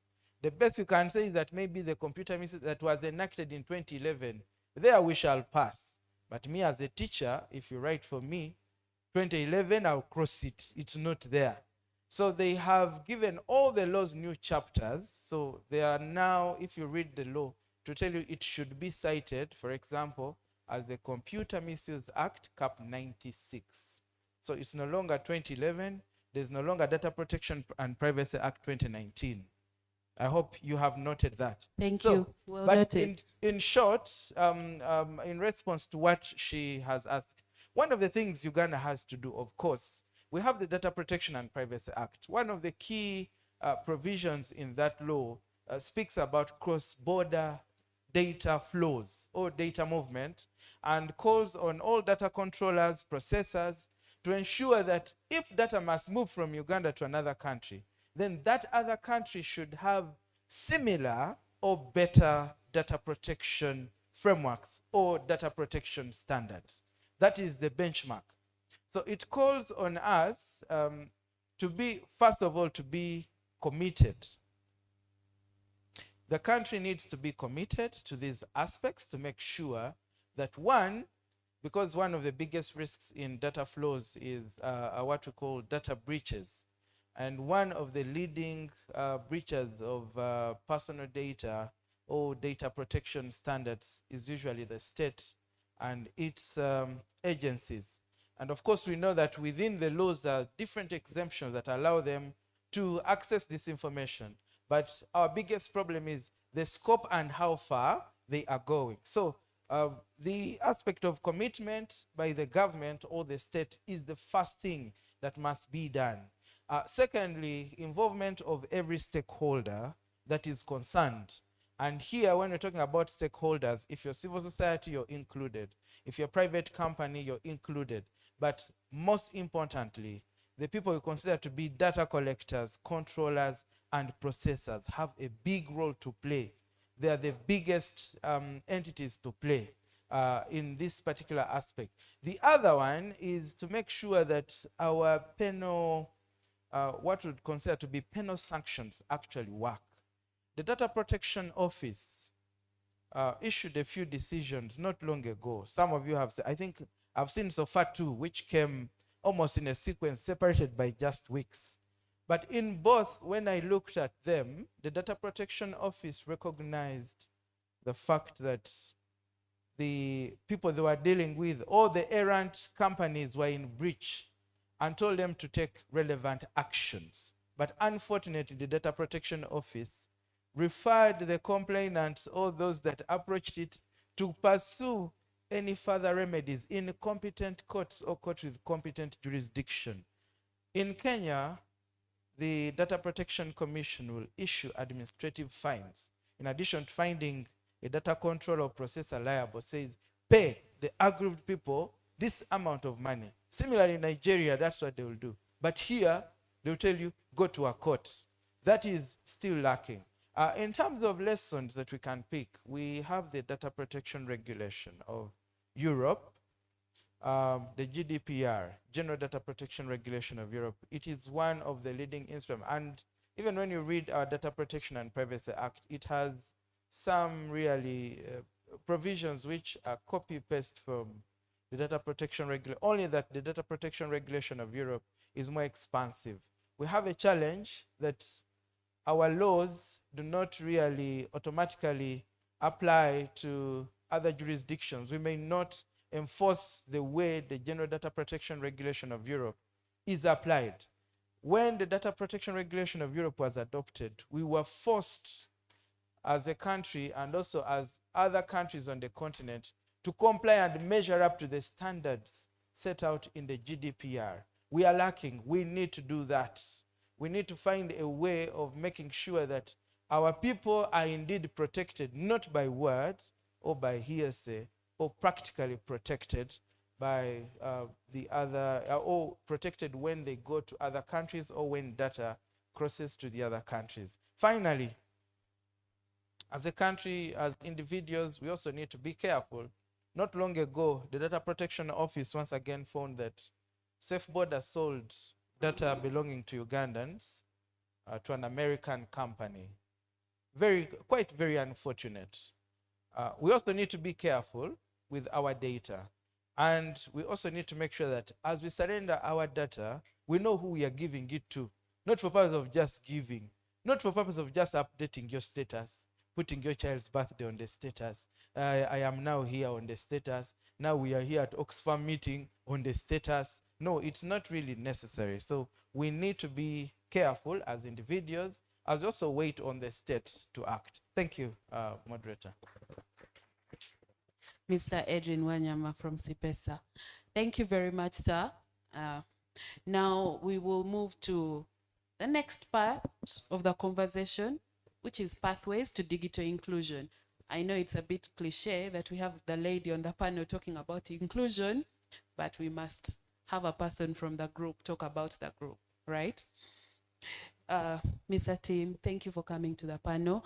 And we will dive straight into the conversation. Of course, we have to first, I want to first talk about the large rural population and the limited access. What practical steps can Uganda take to bridge the digital divide and ensure that marginalized communities are included in the digital transformation, especially with the rural-urban divide? I know the pros and cons of having the information out there, but sometimes you can't help it. But I think I'll do better. Remind me your question again. The question was on how we can ensure that the rural-urban divide in terms of limited internet access can be bridged.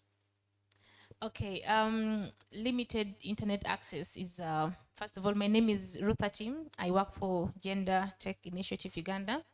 It's an organization that is based in Gulu.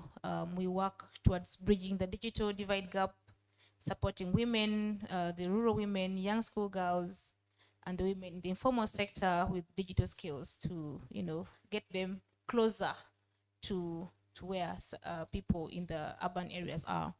So high internet costs, it's one of those reasons as to why those who can't afford it are digitally excluded from the digital space.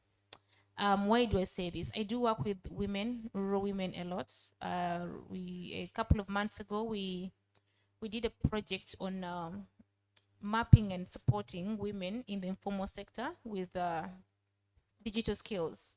So we trained them on how to use digital marketing skills, on how to use their smartphones to increase their sales, and how to look out for customers. It also dawned onto us during that project that most of these people do have mobile phones, smartphones actually.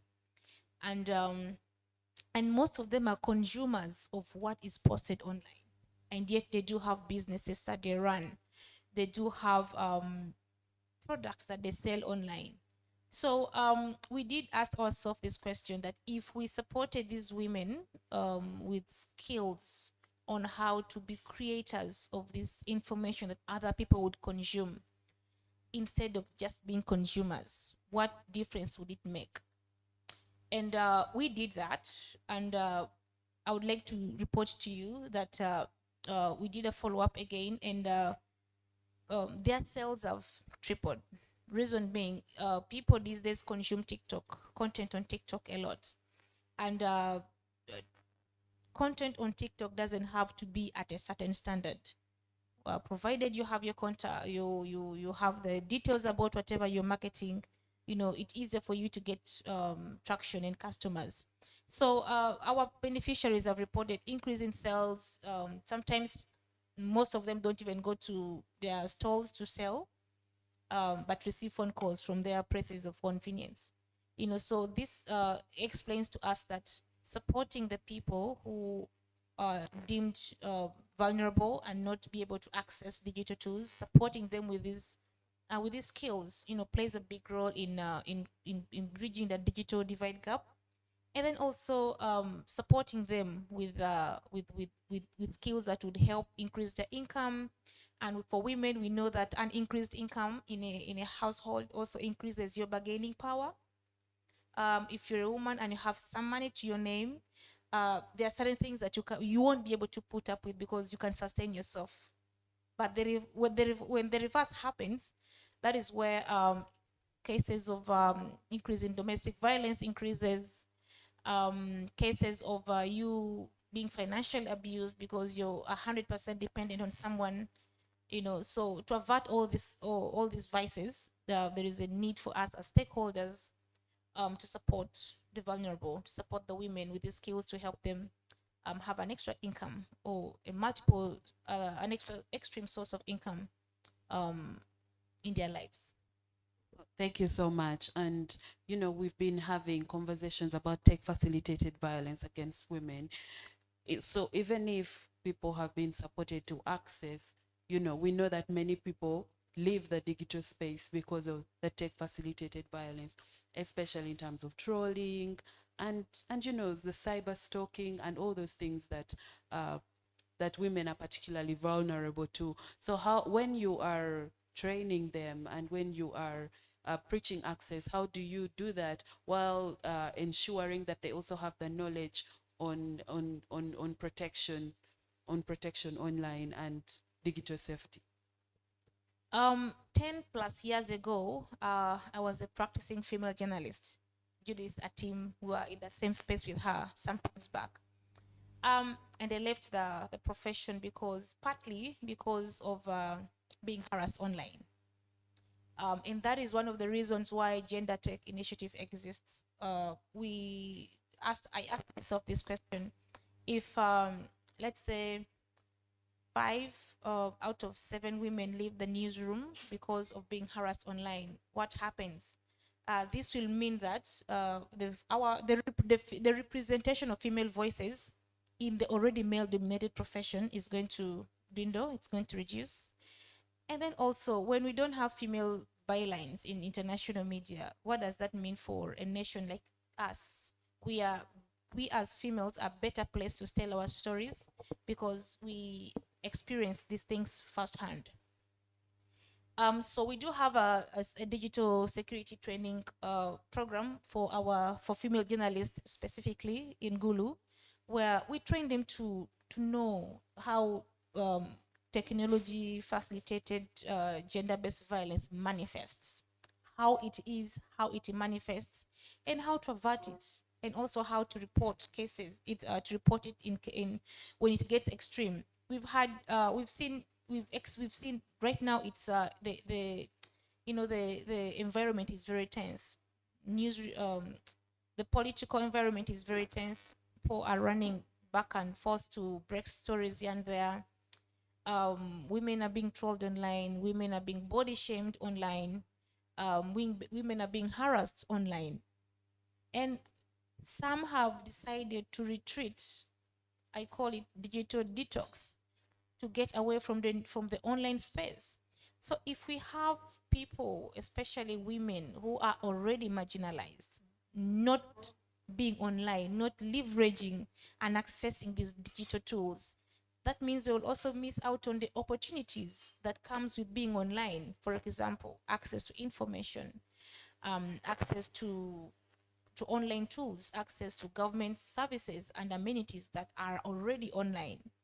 And then also access to resources, education resources, and to me, I feel like that takes us back 10 steps behind as a nation, and also as an economy, so there is need to have this. I'm glad that we have policies already in place. We have the Computer Misuse Act. We had the Data Protection Act, which gives us that confidence that, okay, when ABCD happens, I have this channel to seek redress. So which teach them the different policies, the reporting pathways, and how to block people who maybe are perpetrating this harassment on them online. And and we also teach them self-defense, not physical, but like you need to have a thick skin as a woman. If you are weak, it's going to be very easy for you to be manipulated, and we all know what comes with manipulation. You know, Yeah, we all know what comes with manipulation. When a woman feels very weak, vulnerable, she loses confidence, she won't be able to speak up for herself. And I don't think we want to have a generation of women who are like that. And I also don't think the males in this room would want mothers to their children to be vulnerable, not to be able to speak up, and not to be able to fight for themselves. Yeah. Yeah, thank you so much, Ruth and team. Have a thick skin, ladies. And now we have come to the end of this conversation. I would like to thank you, my incredible panelists, for sharing such thought-provoking insights. And as we wrap up today's discussion, it is clear that Uganda's digital future holds both immense potential and a need for careful, inclusive planning. From safeguarding digital rights to ensuring sustainable development through technology to fostering an inclusive society. Each of these topics requires ongoing attention and collective action, but also it gives credibility to the work that everyone in this room does. So let us live here today with a renewed sense of responsibility to work towards a future where Uganda's digital ecosystem is inclusive, accessible, and just for all. I am informed that there might be a plenary session later. Yes, so we will stop here for now and wait for plenary where you'll have your questions answered. Thank you. Thank you very much, Nancy. Let's have a louder round of applause, please. Thank you, Nancy Ayot, for that wonderful deliberation. Mr. Edwin Wanyama, Mr. Mutembeza Daniel, David, and Ms. Atim for the wonderful discussion. It's been a very interesting panel, and I think the key takeaways that we can have from this panel, I think from Mr. Mutembeza, is how they are integrating AI with agribusiness. From the conversation we pick from Mr. Tim on issues of inclusion, Mr. Edwin Wanyama, a very key takeaway on how the information we post online and how we portray ourselves online. That's a very wonderful discussion. At this point, allow me welcome the second panel that will be focusing on digital threats and challenges to democratic participation. This session is going to be moderated by my co-MC, Ms. Judith Atim, who will be with us shortly. But without wasting much time, allow me welcome the panelists of the day. I'll start with Ms. Dorothy Mukasa. She's from Unwanted Witness, and she'll be having a discussion around shrinking civic space or surveillance. Ms. Dorothy Mukasa, please take the podium. Right after Ms. Dorothy Mukasa, we are going to be joined by Kayaga, Ms. Kayaga Beatrice from Femtech Law Initiative. Ms. Kayaga Beatrice will be handling a short case study presentation on specific instances of internet shutdowns. Ms. Kayaga Beatrice, you're most welcome. Take the podium. We are also going to be joined by Ms. Ida Bukuhuza. She's from Ida Gender and Technology Initiative. She will be handling AI, disinformation, and electoral integrity. Ms. Ida, take the podium. And then last but not least, the only gentleman on this panel is Mr. Christopher Okidi from Kampala Analytica. He will be handling a topic relating to overcoming digital threats and safeguarding democratic participation in the digital age. What strategies should Uganda adopt? At this point, allow me welcome Ms. Judith Atim to take over this session, and please feel free to enjoy yourself, but also take notes, because after this panel, we shall have a plenary and a discussion. Feel free to jot down what you want to discuss from the first session, but also from this session, then we shall have a session for plenary where we shall all discuss and offer our ideas. Otherwise, thank you. Let's please enjoy the session. Judith, over to you.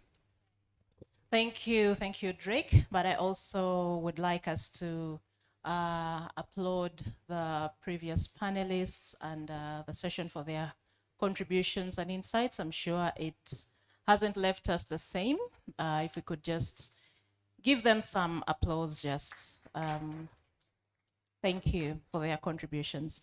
So, is it afternoon? It's still morning, oh, great.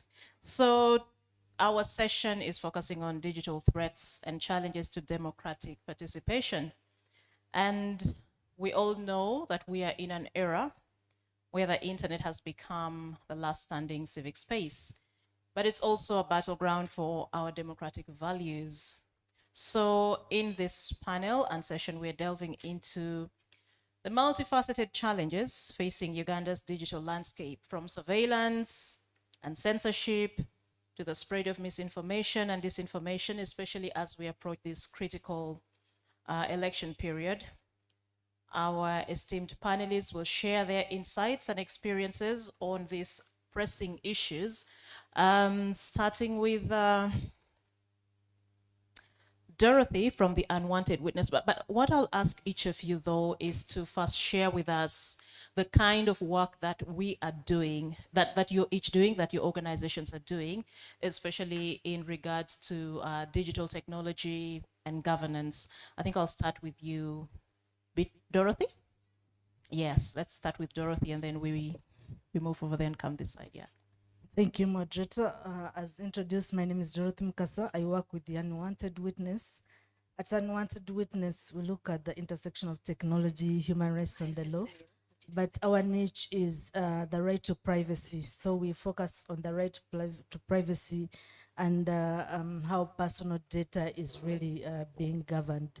We were involved in research, policy advocacy, campaigns, awareness creation.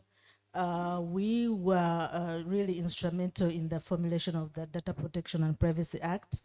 We did, right from its inception, we did reviews of the bill, then had engagements with the committee members, ICT committee members, and then we've also continued to analyze that law as it is now, but also continue to ensure that there is enforcement of the law by annually producing what we call the Privacy Scorecard Report. It essentially assesses compliance of the data protection law by the different stakeholders, both state and non-state actors. But we are also engaged in training young lawyers. We have what is now currently running as an all East African moot court competition. In Uganda rounds, we are conducted on Monday at UCU. The team is now in Tanzania to undertake the rounds for Tanzania. The other week we're in Kenya for the Kenyan rounds, and then we'll round it up with the finals in Dar es Salaam. So all this is aimed to get stakeholders on the table to understand the importance of the right to privacy. We have both the young lawyers, the law students, but also have practicing lawyers as well as judges, esteemed judges from the high courts of the different countries. We also have judges from the East African Court of Justice and the African Court of Justice. So why do we think lawyers are important in this space? In the past, we've been litigating digital rights and we've been frustrated for so many years, where you have judges not understanding, and this was mentioned earlier, where you have judges failing to understand that digital rights are really human rights. So we've lost so many cases, not because they are weak, but because there's lack of understanding and appreciation of this. Thank you, Dorothy. We'll come back. We'll discuss a lot more. If you could just hand the microphone over to Ida. Ida, what can you tell us about the work that you're doing at IDEA Gender and Technology Initiative in relation to digital technology and governance? Thank you again. Very good morning, everyone. My name is Ida Bukubuza. I'm a computer scientist by profession and also a researcher, I should say, who is taking on the journey into AI ethics and policies. So what we do at IDEA Gender and Technology, it's basically at the intersection of gender and technology. We work around seeing that more women and girls are engaged more into the ecosystem, and understanding their digital rights, digital transformation, as well as such as the threats that there is in the ecospace. So, and how better can they be in enabling and making sure they have a safe online environment. Yeah, it's as brief as that. So basically, yeah, we don't have modes like Dorothy and stuff like that. But yeah, we do have quite a number of thematic areas that we focus on and around, and it's not quite different from most of us what we are doing in regards to digital transformation and inclusion. All Yeah, right, thank you, Ida. Let's move to Mr. Chris Okidi from Kampala Analytica. Chris, if you could just share with us what kind of works that you are doing at Kampala Analytica when it comes to expanding the civic space, of course, using digital tools, digital technology, AI, and so on, and emerging technologies. Yeah, thank you. Kampala Analytica is a think tank and knowledge company. We've mainly been doing work around artificial intelligence. I think Kampala Analytica has been the pioneer in discussions on AI. We were the first to curate, we curated the AI and creative economy conversation where my friend who went, Daniel Mutembesa, was part of at the Uganda Internet Governance Forum, the very first conversation on AI. And also at the Easter, you remember with the CCG and the Recipe Project, we also curated artificial intelligence and digital democracy, tackling behavior manipulation issues. We've also done a lot of studies. We've also worked with GIZ in localizing artificial intelligence solutions for civil society, civil societies in southwestern Uganda. So a lot of these conversations that people are talking about, that AI is not in the grassroots, is something I find strange, especially when people are talking about it here, because it's a whole piloting project that we did with GIZ, and we also have a baseline report to that particular respect. But for now, I think Kampala Analytica is now bored about AI. We've since left AI conversations because we don't think AI is really going to be a very serious threat. I think human beings have I always tell people that if human beings, or if Homo sapiens had a battle with the Homo Neanderthals, and then became the dominant predator, how then do you think we are just going to leave that predatory dominance to mere machines like artificial intelligence? Thank you. So I think that is why we think it is going to be tamed, and we've since transitioned, and we are doing a lot of work around the politics of digital territoriality, how power, control, and sovereignty is asserted, negotiated, and contested in digital spaces from political economy and legal perspectives. I'm a political scientist and a lawyer as well, an advocate of court. Thank you. Thank you. Thank you very much, Chris. And I like how Chris always comes up with these philosophical approaches to technology and AI. It's always interesting to actually have that kind of viewpoint. Thank you, Chris. Beatrice, Femtech, what ideas or works are you guys doing when it comes to pushing for the civic, advancing the civic space, promoting good governance and democracy using digital technology? Yes. Good afternoon, everyone. My name is Kaga Beatrice, and I work with Femtech Law Initiative. This is an organization that works at the intersection of law and technology and social justice. And the main aim or mission is basically to subvert the harms that are caused by technology through advocacy, policy, and also through litigation, of course, research. Our work has been mainly around issues to do with violence against women in the online spaces and how this violence affects women from participating within civic engagements.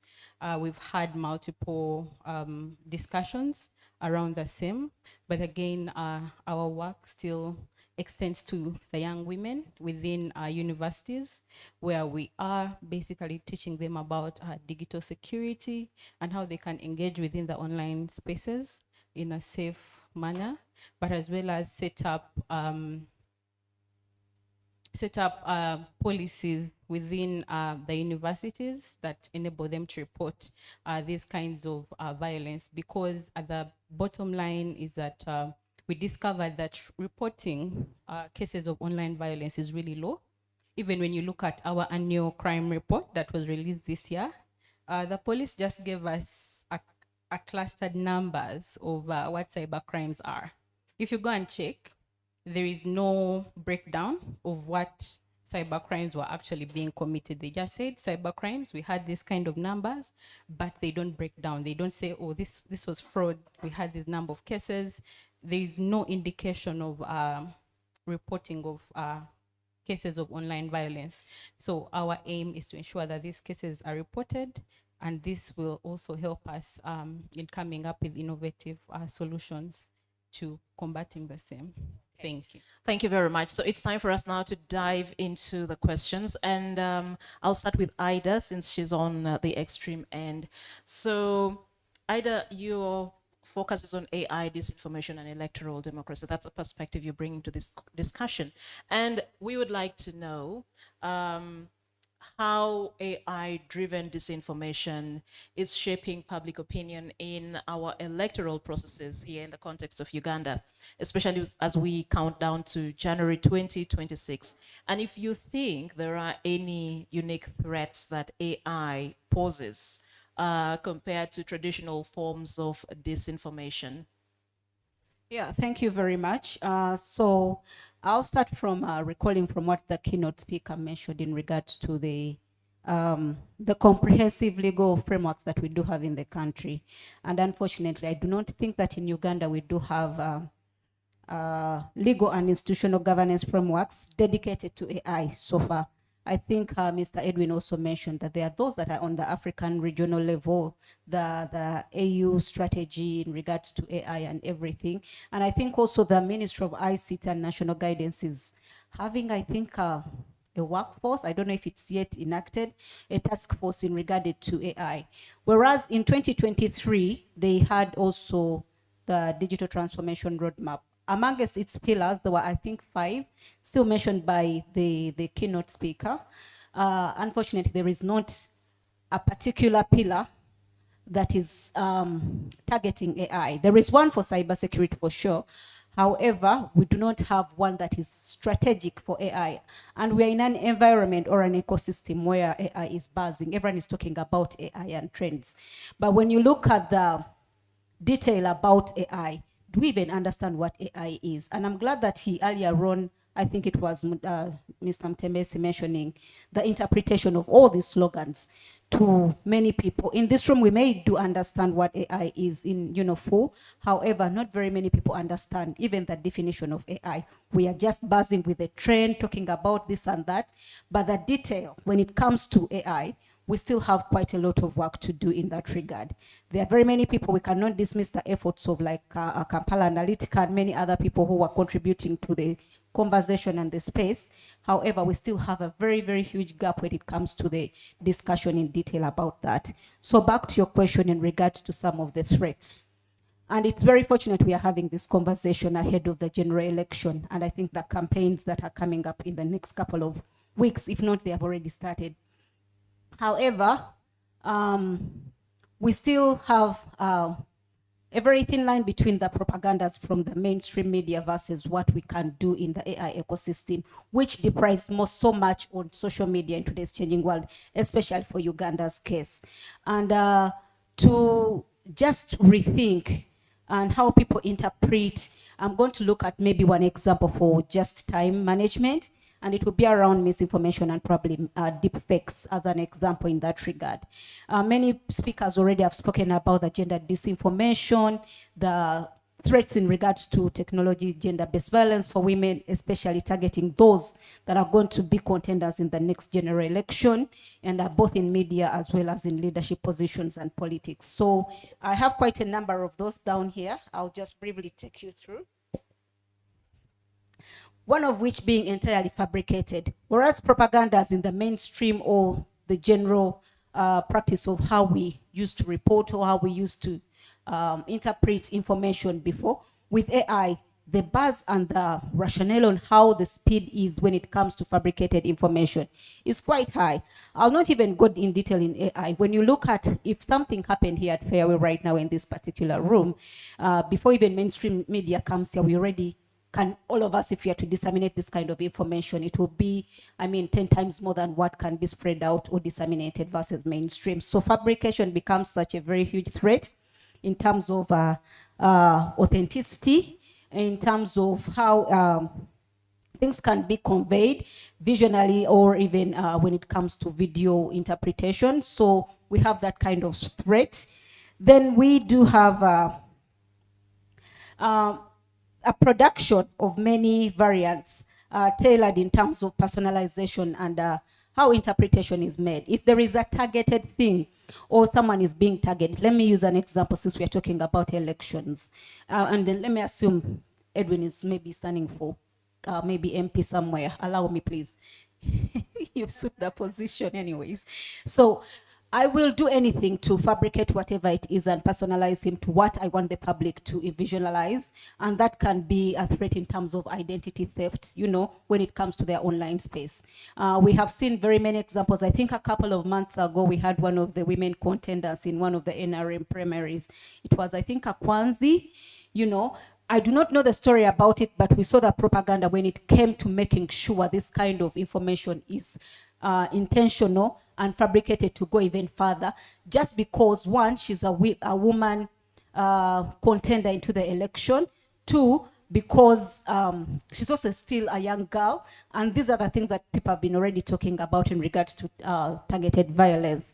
And I think it was already mentioned earlier that it's going to even to increase to be more it is going to increase for many young women and those actually in media. And this again threatens their full potential when it comes to realizing their full contendence, as well as to making sure they can fully participate and enjoy the benefits, like Ruth said, the benefits that technology has to offer today in changing world of work. And lastly, in that regard,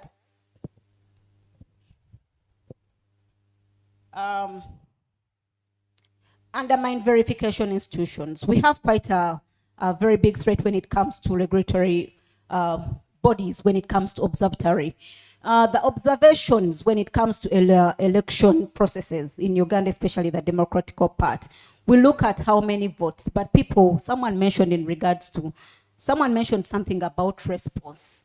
Yeah, but then there is also something in regards to reporting. When there are threats, where do we go? Are we heard? I think Beatrice mentioned earlier on, when you look at the statistics of how much, or the statistics of the reports that police or the law enforcers have to offer us to make sure we can have statistical judgment or even contribution to show the magnitude of this particular threat is lower than what is expected. Yet these things still threaten people's full potential, especially women and women in leadership position, as well as those in media. So these particular things, and also lastly, the incompetence. Many people in these particular positions do not understand the pain that people go through when they go through these processes, beyond just looking for vote. But it also comes to people's mental well-being, their personalities, careers, and how they can move forward. However, the people we are supposed to report to, not to respond to, may not be very competent in terms of how they can respond to such threats. And I think there was a time before some of the people in parliament, I think it was Justice for Samantha, yeah, when we had that conversation online. I don't think police was very much aware of how much a threat technology or online gender-based violence was until it happened within those people in power. And there are very many young people, even those without not being in electoral positions or media, that are being threatened out of, you know, these particular online spaces. Yeah, so for now, that's what I can share in regards to what your question was. Thank you. But before you pass the microphone, I just want to finish up with you, and then I move to the others. So the second question would be ultimately on responsibility. With all these false narratives that are being perpetrated online using social media, who should take responsibility in curbing the spread of these fake narratives? Is it the individual? Is it the tech companies, the social media platforms themselves? Is it the government? Well, thank you again. I think it's collaborative effort. I'll be very brief in that regard. So it is all upon us, the users, consumers, and the service providers, including, you know, state government, service providers like, you know, like the MTNs, because they can do something and be part of such conversations, which I'll give as a recommendation later. But what responsibilities?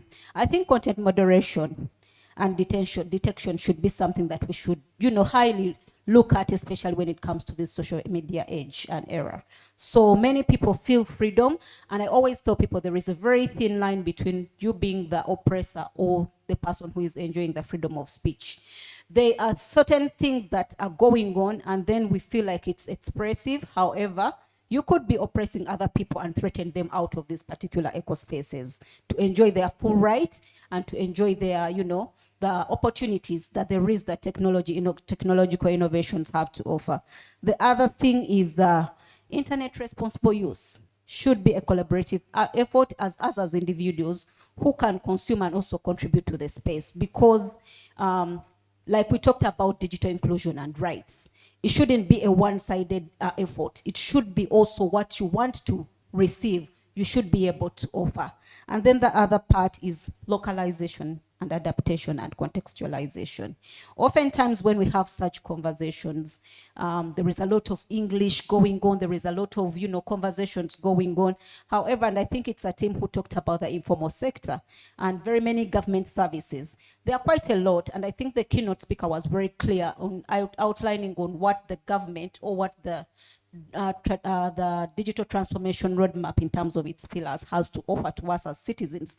But can people interpret and benefit from such e-government services? Are they localized for use to the beneficiaries that even someone, we may be here in Fairway, but just going downtown 5 minutes away from here, people are unable to inhale such information. And then the other part, they should be very user-friendly. The things that, are very keen in terms of education tools that are very contextualized again and very friendly to us to make sure that we can do benefit from such services. And then lastly, should be accountability and readiness when it comes to when there is abuse, where do we go to report? When there are, distractions, threats, digital threats and the likes, where should we go in regards to that? Thank you. Thank you very much, Ida. Dorothy, we can hand the mic to you, but before... Just one last thing in regards to that, before I even forget. We have been having a conversation since you mentioned this particular national dialogue in terms about digital inclusion and inclusion. And when we talk about that, then there is not also inclusion if we are having such a space and we don't even have, for example, an interpreter. I realize there is an online audience. So these are the things that we need to put in place to make sure if we are going to have a conversation, we need to preach the word and be the gospel as well. We need to be the gospel and be the people to preach the word, because for such conversation, people with disabilities or people who are unable to make it here, even the accessibility of this particular room is very not very well accessible for people with some kind of, different abilities. But most importantly, since we are talking about digital rights, there should be an interpreter on such conversations. Yeah. Thank you, Ida. So, Dorothy, before we come to you, I'd like to acknowledge the presence of the country director of Oxfam, Mr. Francis Chantier-Dororach, who is with us. Francis, you could just wave and we see your hand. Thank you very much. The conversation is picking up, but you can also be following from there. We shall hear from you a little later. So, Dorothy, we're coming to you, and we want to hear your thoughts on the shrinking civic space and issues of surveillance. There is a growing acceptance that state surveillance in Uganda is on the rise. If you move around, I think not too long ago, someone shared on social media that it seems Uganda is becoming one of the most surveilled states. Like every few meters, you're having all these street cameras on the roads, on our streets. And certainly that comes with implications. So how has the rise of state surveillance and restrictive laws directly reshaped civic space in Uganda, especially for people working in sensitive areas like journalists and human rights defenders? Thank you so much. Before I answer your question, I want us to understand how surveillance is undertaken, and it's a fact that's growing in this country. I want us to draw your attention to a documentary that is being discussed in the country currently, the BBC documentary where a Ugandan in Dubai is undertaking selling sex slavery, selling Ugandan girls in Dubai for sex. Now, what struck me in that documentary is the fact that there was a revelation from one of his pimps that he has access to NIRA data. and everybody in this room knows what that means. And he actually demonstrated how he has access to that data, you know. Why does this person has access to NIRA data is the fact that there is no oversight, there's no stringent oversight on as in when that data is being collected. But also one of the things that we are agitating for when national ID systems were being set up was the fact that there needed to be a data protection impact assessment, you know, to really understand what is at stake and how can it be safeguarded. How can they really come in to protect, to close those gaps? Now, this is a very big gap that somebody out there has access to all our data. It's not about the girls that are being taken, but it's all of us. Now, just imagine an individual has access to data. How about governments, government agencies, you know? The other government agencies, they will definitely access it at will, okay? And that should concern all of us. This is why we're saying safeguards are very, very important when you're collecting personal data, because you do not know where it's going to end up, on whose hands, on what criminal is going to really get that data and what they're going to use it for. So understanding surveillance in Uganda today, yes, CCTV cameras is one of those surveillance techniques that is being undertaken. And this is, you know, that there are different types of surveillance. There's mass surveillance, and CCTV systems fall into that category of mass surveillance.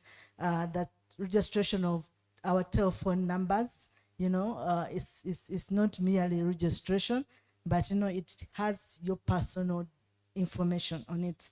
So it's collected in one hand, but also the fact that it's being shared with other entities like telecom companies, you know, because government does not manage communication services. So it's also concerning, but there's also targeted surveillance where you use spyware.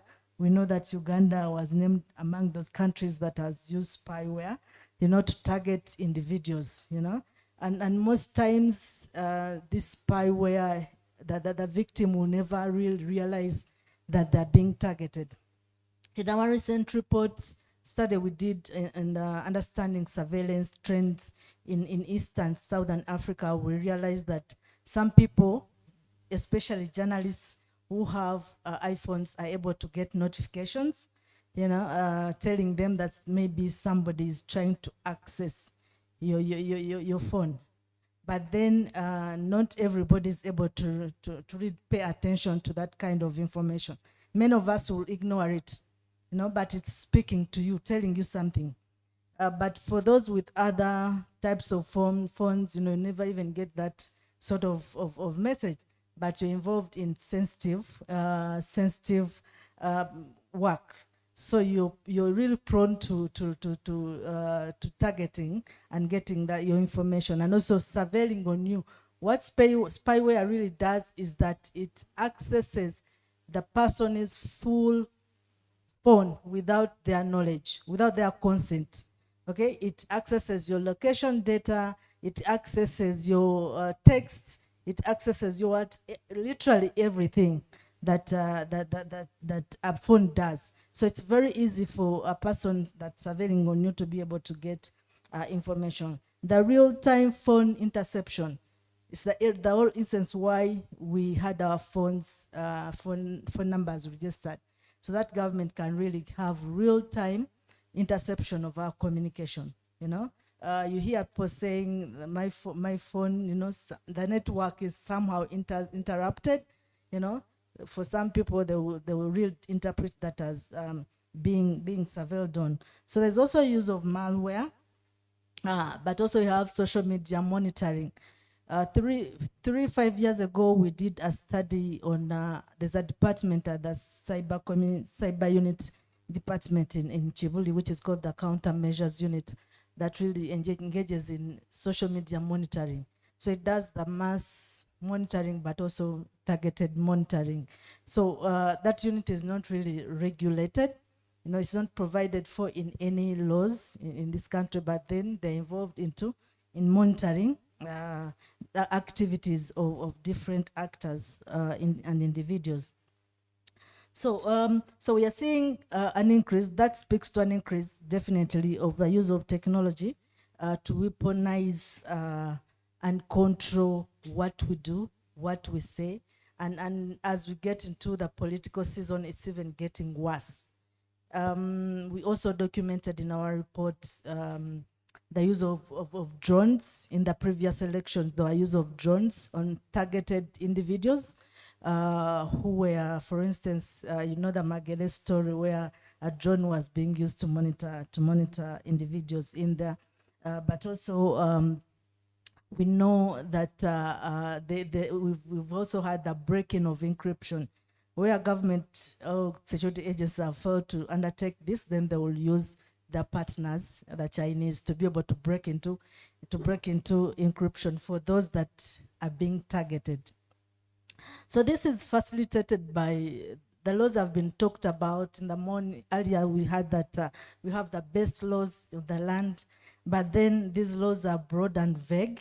So this facilitates surveillance. For instance, we have the Regulation of Interception of Communications Act, where you have phone tapping. We have the Anti-Terrorism Act. The Data Protection and Privacy Act is a good law, but then it has exemptions for national security, and these are broad. So that vagueness in that particular provision really raises concerns and abuse for individual security agencies that are tasked to really undertake surveillance. We also have limited transparency and accountability.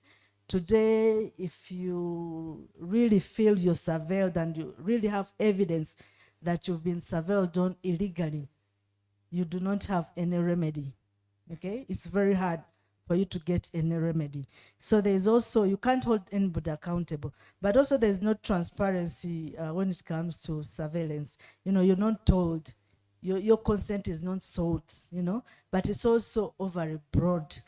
So we also have the weak judicial safeguards. I mean, we as security organs are supposed to get a warrant, to get a court order before, for instance, breaking into my computer. If they have confiscated it, they have to get a judicial warrant to be able to access my computer. But then we've seen so many times that they really force victims to give in their passwords or even break into these gadgets without getting any judicial authorization. So that weakness, and they walk away with it. So that impunity and weakness in the judicial oversight is very, very concerning. So what does this then mean to the civic space and to groups like journalists and human rights defenders? Definitely, surveillance by nature causes fear. So you will find yourself undertaking self-censorship because of fear. And this is common with the media today. Today, look around and look for a real investigative journalist in this country. You will hardly find one. Why? They fear for their lives, you know? They will never communicate freely. Their communication will be tapped. They're putting their sources in jeopardy. Perhaps the sources are not also willing to give in information because then they also fear, they fear for their lives because of surveillance, okay? Definitely, this sort of surveillance will also cause persecution. We've seen groups being persecuted, individuals being persecuted as a result of surveillance. You know, the organs, state organs out there with the main job of just surveilling on us, looking out on people, checking who is saying so. And if you're really a target, then they will definitely be on your phone all the time. So it really causes fear.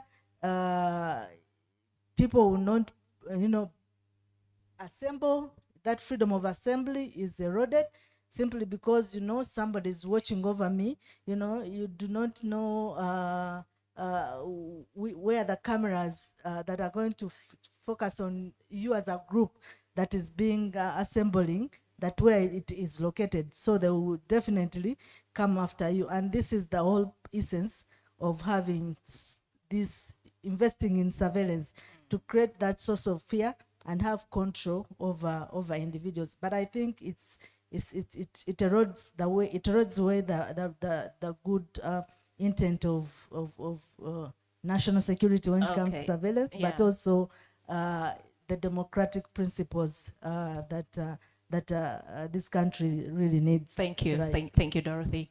I think you actually answered even the question that I had wanted to follow up, but thank you very much. Let's move to Chris. Chris, of course, you'll take us through ways of overcoming digital threats and safeguarding democratic participation in the digital age and the strategies that we can adopt as a country. But the state will always say it has national security concerns, and that's why it comes up with all these policies and legal frameworks that we as citizens and CSO actors find repressive and regressive for that matter. How then can the state balance its security concerns while at the same time ensuring that it is protecting the democratic freedoms of its citizens, especially in the digital space? The issue of national security is already answered. Only that states do not listen. There's a gentleman called Arnold Wolfers who said, national security is an ambiguous symbol. It is an ambiguous symbol because someone at the seat of power will always invoke excuses around national security to advance their own interest, the interest of power. Whereas someone who is at the receiving end of power, or the customer of power, or the citizen, will actually find that the state is using national security as an excuse to trump on their rights. So Arnold Wolfers says national security is an ambiguous symbol. And this is where civil society actors come in, like unwanted witness. In fact, when Dorothy was speaking, my mind was actually in a book by Michel Arong called Do Not Disturb. And Michel Arong, from reading that book, I actually discovered that there is a lot of Israeli technologies that is actually in the argument that Karl Marx finished long time ago in the middle of the 19th century. So what the state will come is they will always enact laws, anti-terrorism law, and they will actually say so these laws. So laws are a double-edged sword. So there will always be these laws. But what matters most is active citizen engagement. And that is why civil society actors, digital activists, all have a critical role to play in ensuring that these laws have some guardrails that protect individual freedoms, protect civil liberties, and all those particular aspects. Practically, for example, we are going into elections. We are very fortunate enough that artificial intelligence will not be deployed this particular year in our elections. Otherwise, if they had deployed it as Kampala Analytica, we were already ready to go to court as amicus curiae, because we needed to emphasize that in the era of digital modernity, it is not enough to say elections are free and fair, because the question of auditability, post-fact auditability of digital systems is also important. That is why jurisprudence also needs to be scaled up, so that we now talk about free, fair, and verifiable. Yes, because what if you enter certain algorithms that for every one election, for every one vote of Bobby Wine, Museveni has 7. Those algorithms can be manipulated, you see? So democracy, and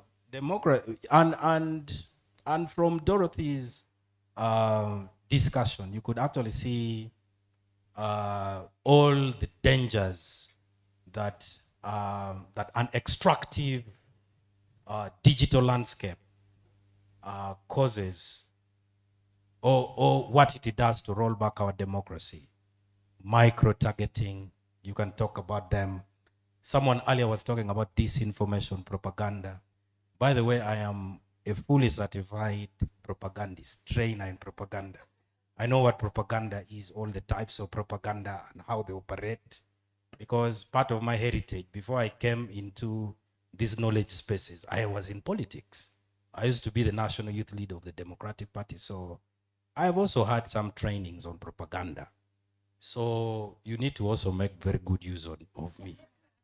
And this also brings me to civil society programming. In digital modernity, your programming is not going to be business as usual. You have to also scale up on your civic innovation. For example, this time we wanted to do what we call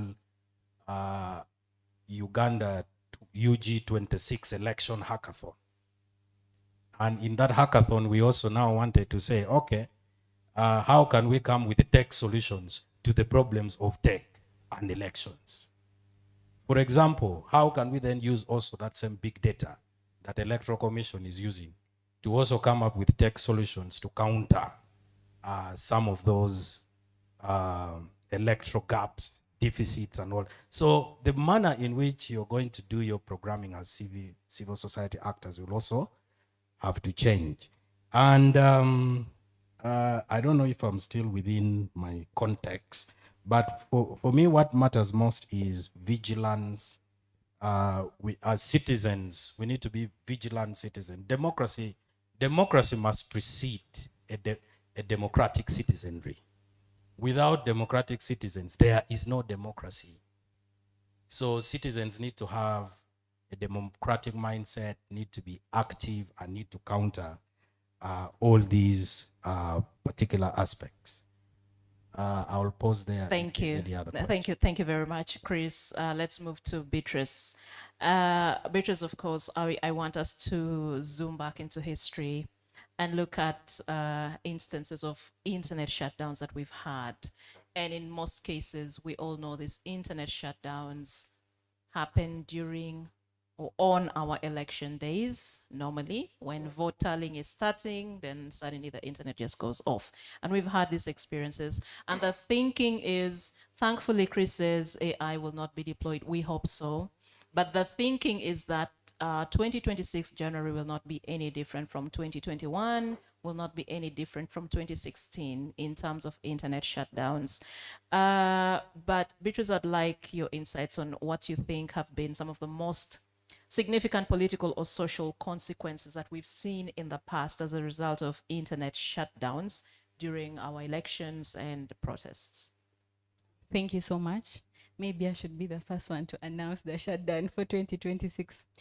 But anyways, looking at internet shutdowns, like Judith has said, they happen during the time of elections, political unrest, civil unrest, and during times when people are protesting. And this has been basically a trend for most of the countries in Africa. And we see that Uganda, basically, we all experienced the 2016 internet shutdowns, right? And the ones for 2016, it was not a full shutdown, it was a partial, because we're able to still access our Play stores and we're able to download VPNs and we're able to circumvent the shutdown that happened during that time. Then we had internet shutdown during 2020 when the opposition leader Chagulanyi was arrested. There it was temporary. It was mainly on social media platforms in order to reduce the political unrest still. And the most famous one was one of 2021, where we had a total shutdown of the internet. And here we couldn't even access the VPNs. Everything was basically a total blackout. And what does that mean for us in the democratic state? It means that at the end of the day, our views as people who elect these leaders are never really considered. Even when it's time of political unrest, we see that governments use internet shutdowns in order to silence any form of dissent. And this trend has not only remained in Uganda, we see that other countries, recently we had Tanzania, it shut down its Twitter space, and this was after the arrest of human rights defenders who had gone to Tanzania to monitor the trial of the opposition leader Tusu in Tanzania. So they had an internet shutdown as well. We see that Kenya has equally had internet shutdowns during the reject the financial bill. They had internet shutdowns, and the communications commissions of Kenya basically passed an order shutting down, requesting all television stations not to broadcast the riots that were taking place in Kenya. So it is basically now a trend that has come to stay, let me say. And we as Ugandans, we have to find a way of overcoming that. And this we can see from other countries, what they've been doing. For example, when we look at other countries such as Nigeria, we look at Senegal, we look at Togo, all of those countries have gone to the ECOWAS. You know, we have the regional bodies, we have the ECOWAS court, and these countries have been able to sue their governments for shutting down internet during elections and also during political unrest, and they have been successful. However, the only issue that you'd think about is the enforcement of those judgments, because when we look at the ECOWAS court, we have jurisprudence from Togo, from Senegal, we have Nigeria. The most recent one was the most recent one was still Senegal, yeah. So at the end of the day, the issue would be enforcement of those judgments, because when court has given you a judgment, you have to enforce. However, here in Uganda, Unwanted Witness had equally filed a case in following the 2016 general elections, still on internet shutdowns. So they have been actively litigating these issues, like she said. However, they were not successful. Yes, however, their case was dismissed with costs. So that is basically a trend that has existed, not only in Uganda, but even on the global trend. We see that countries like Myanmar, Pakistan, India have had the longest shutdowns in the history of shutdowns. And the impacts are really, really big. First of all, it curtails the freedom of expression, assembly, and opinion. Again, besides the human rights violations, we have the economic impact of internet shutdowns. I just want to read for you these statistics. They are from the Internet Society Pulse. Internet Society Pulse basically tracks the impacts of internet shutdowns on specific regions. Basically, it noted that Iran as a country was losing close to $1 million per week to the gross domestic product of their country due to the prolonged internet shutdowns and the prevention of use of VPNs within that specific area. But again, when we look at the impacts, they also extend to the day-to-day Ugandan. We've looked at women. If I would like to kind of speak about it, that women in the day-to-day world, as a result of the digital divide, they're usually excluded from the use of technologies.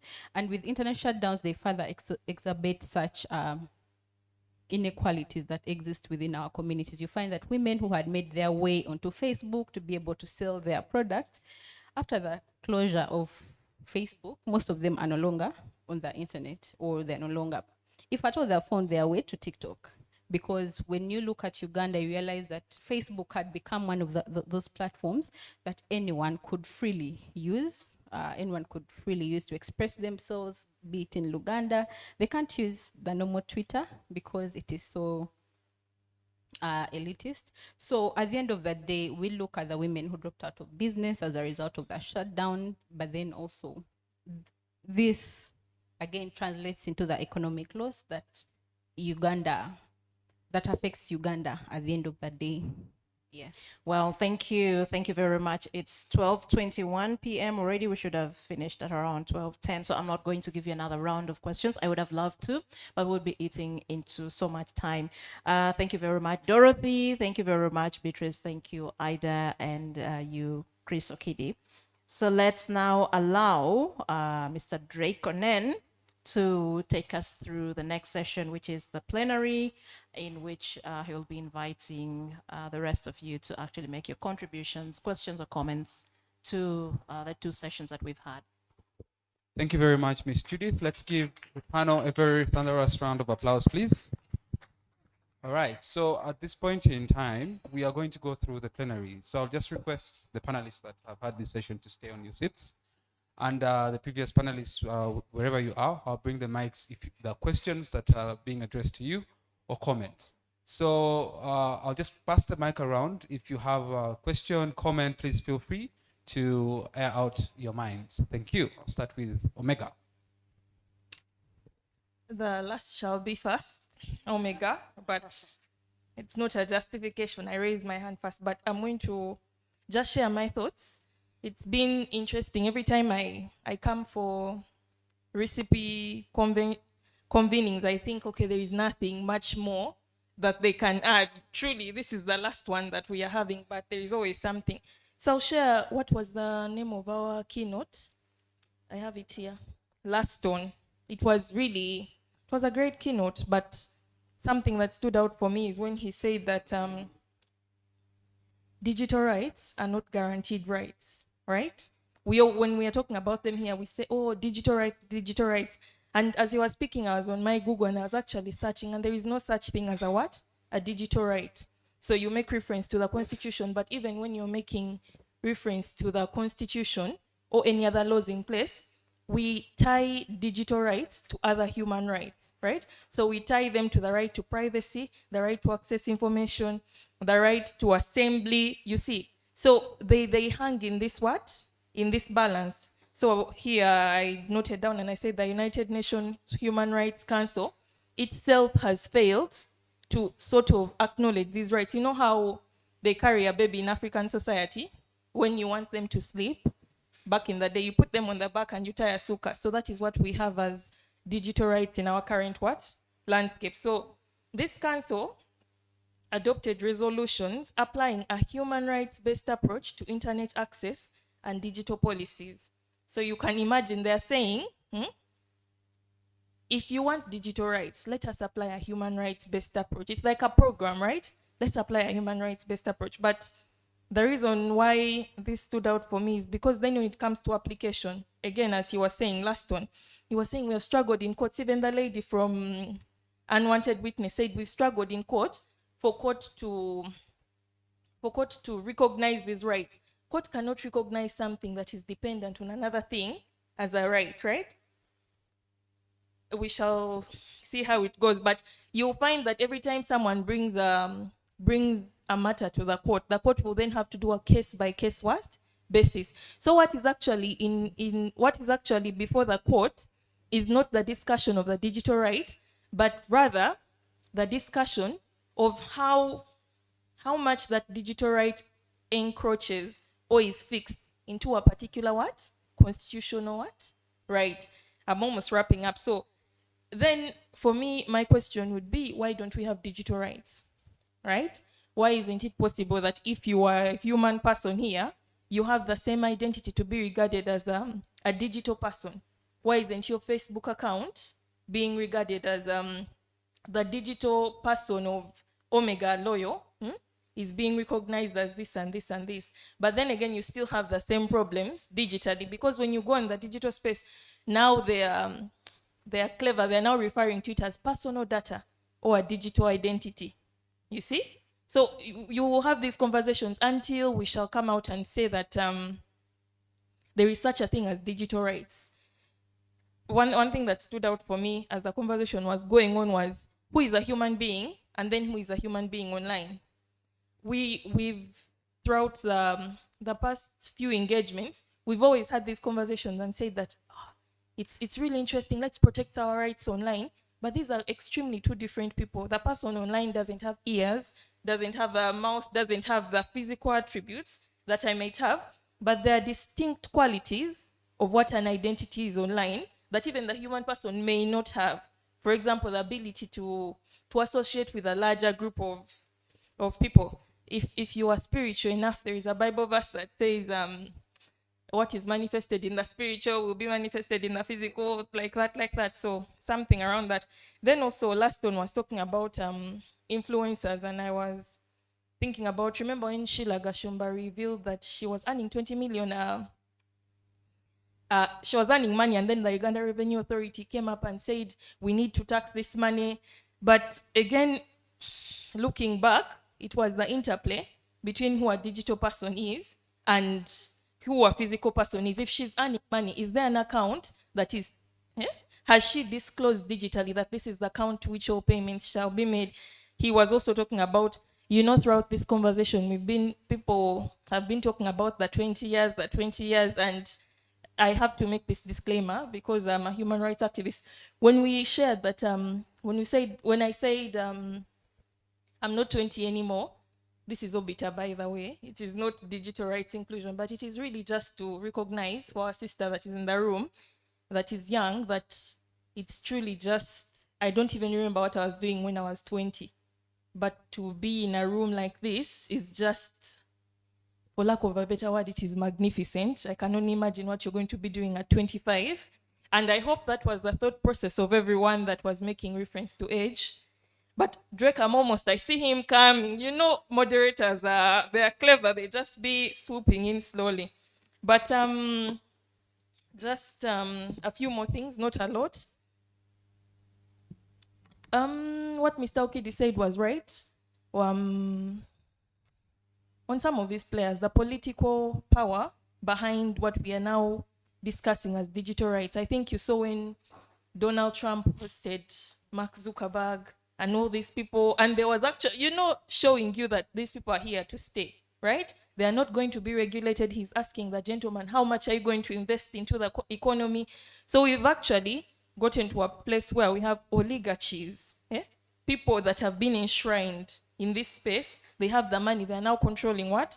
Everything. When the lady from Unwanted Witness was talking about the Potter Party documentary, and she said the man had access to NERA, I smiled because that's the same thing that I observed. He actually opened the NERA database because they were trying to investigate, and they said, the lady said, oh, I'm so and so, I'm looking for a job. Then he said, you're looking for a job in Dubai? Okay, what's your name? So Omega Lawyer, he clicks it, and he says, the only Omega lawyers I have, as per the NERA database, are this and this. And it was correct information. But again, still in that documentary, there was another troubling thing. He was actually making passports. You remember the blue passports that were on his desk? So, and not to say that what he was doing was not serious, but this is what is happening every day. You want to register a company with URSB, there are actually people that are positioned to make sure that you have ease of access to some of these things. So I think those are some of my thoughts, not so much. The last one would be, the last one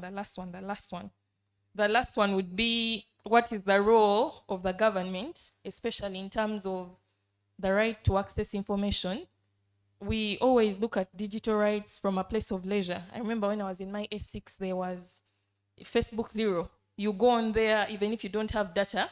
And now that I look back at it, the same way that the government has the right to provide information to people, that same government must look at the digital realm as there has to be some sort of obligation for it to say that our citizens are accessing information via these platforms. We shall refine as the conversation continues. Thank you. Just food for thought for you, Omega. When you talk about the government coming in to ensure that they provide access to, just as you had access to Facebook Zero, maybe as we have this conversation, you talked about the constitution or the laws not providing directly digital rights.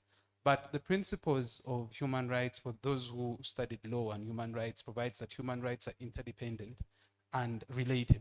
Just like you do not have a specific provision that provides for right to food, but you have, of course, certain provisions that articulate for right to life, then of course, you know, it's embedded in it. So I think the conversation now needs to revolve. Where do we then distinct an individual person from the avatar in the online space. Something we can interrogate further in this plenary.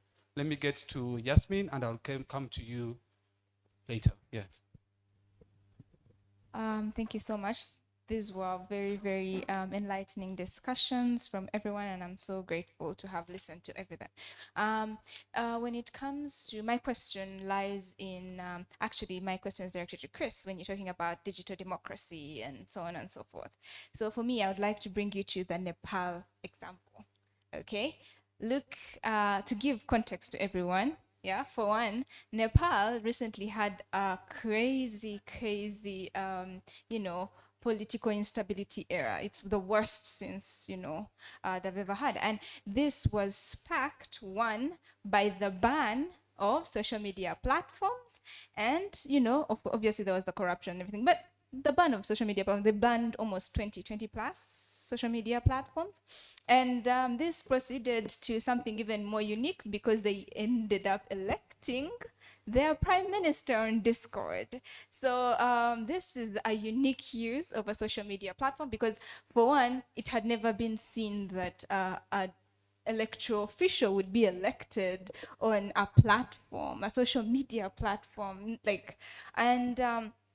to take that context and knowing that Uganda, one, has banned Facebook for a long time, yes. Two, we are always having internet shutdowns during elections.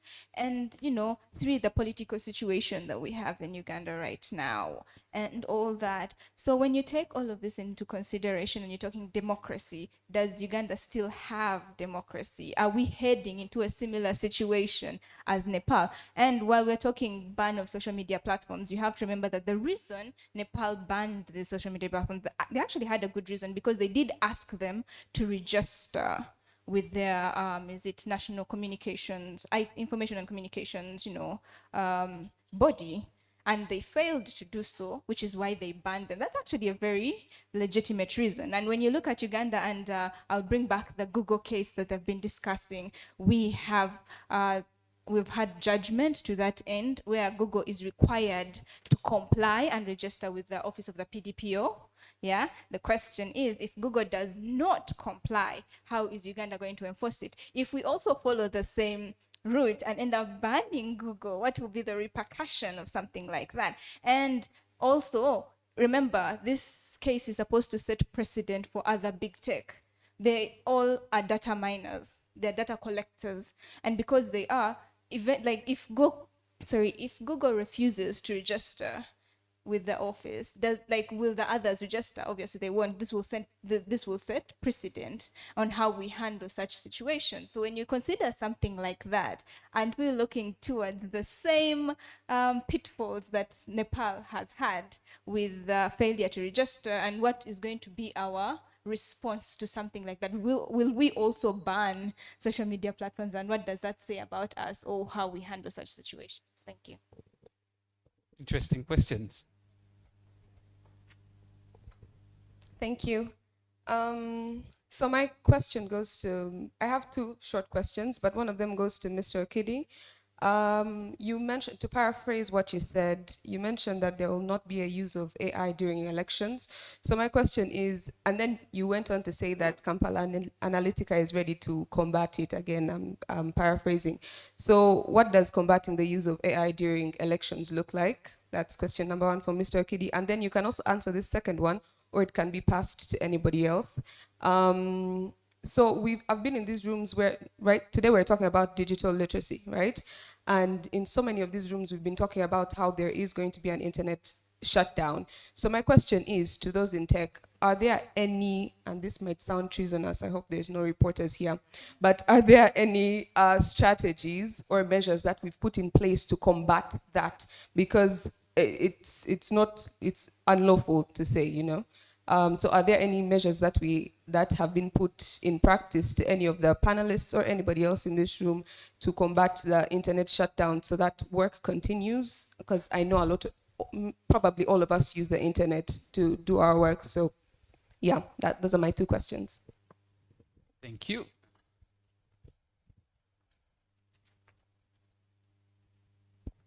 Thank you very much. This is to Madam Maida. you were really passionate about inclusion, more so people with disabilities, a conversation that I find missing in this room. And just like you said, there is no sign language for maybe the audience online, or probably someone of us may need that kind of service.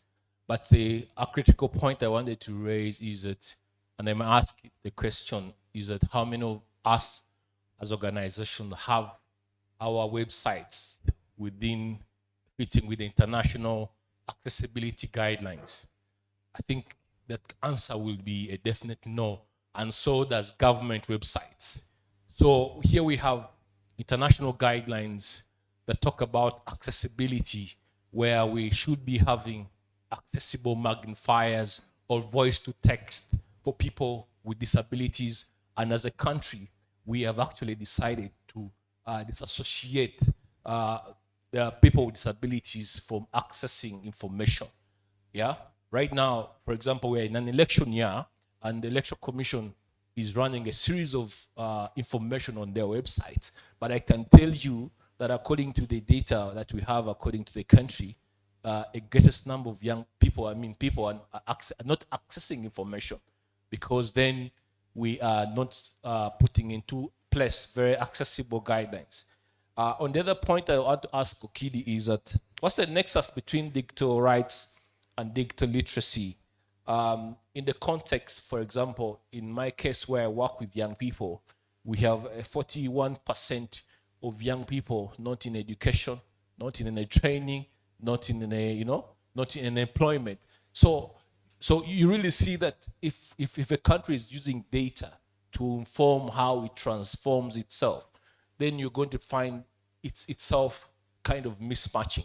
And for me, being an M&E person, I want to bring in conversations around how we can use data to kind of influence these conversations further. Because if we don't have data and information, then we're not going to be able to change. So the question is, what could be our key performance indicator? Assuming we're not talking to government, we're talking to ourselves in this room here. What could be a key performance indicator for us to enhance the digital rights conversation? Thank you. Thank you. Before we get another round of questions, let's have the panelists respond to that, then we can have more questions. Okay, let me start with Jasmine.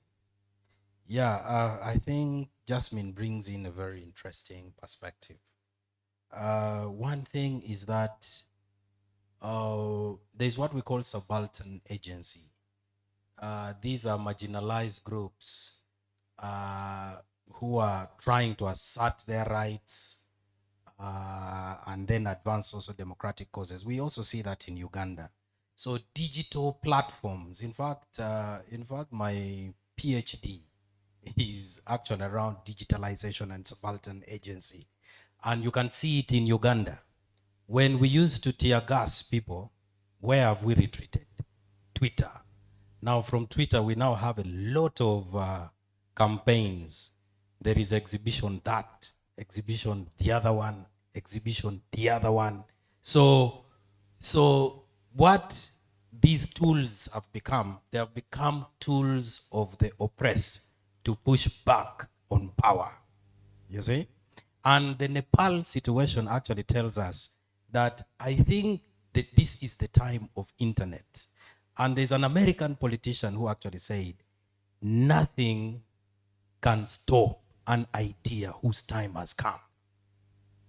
You see?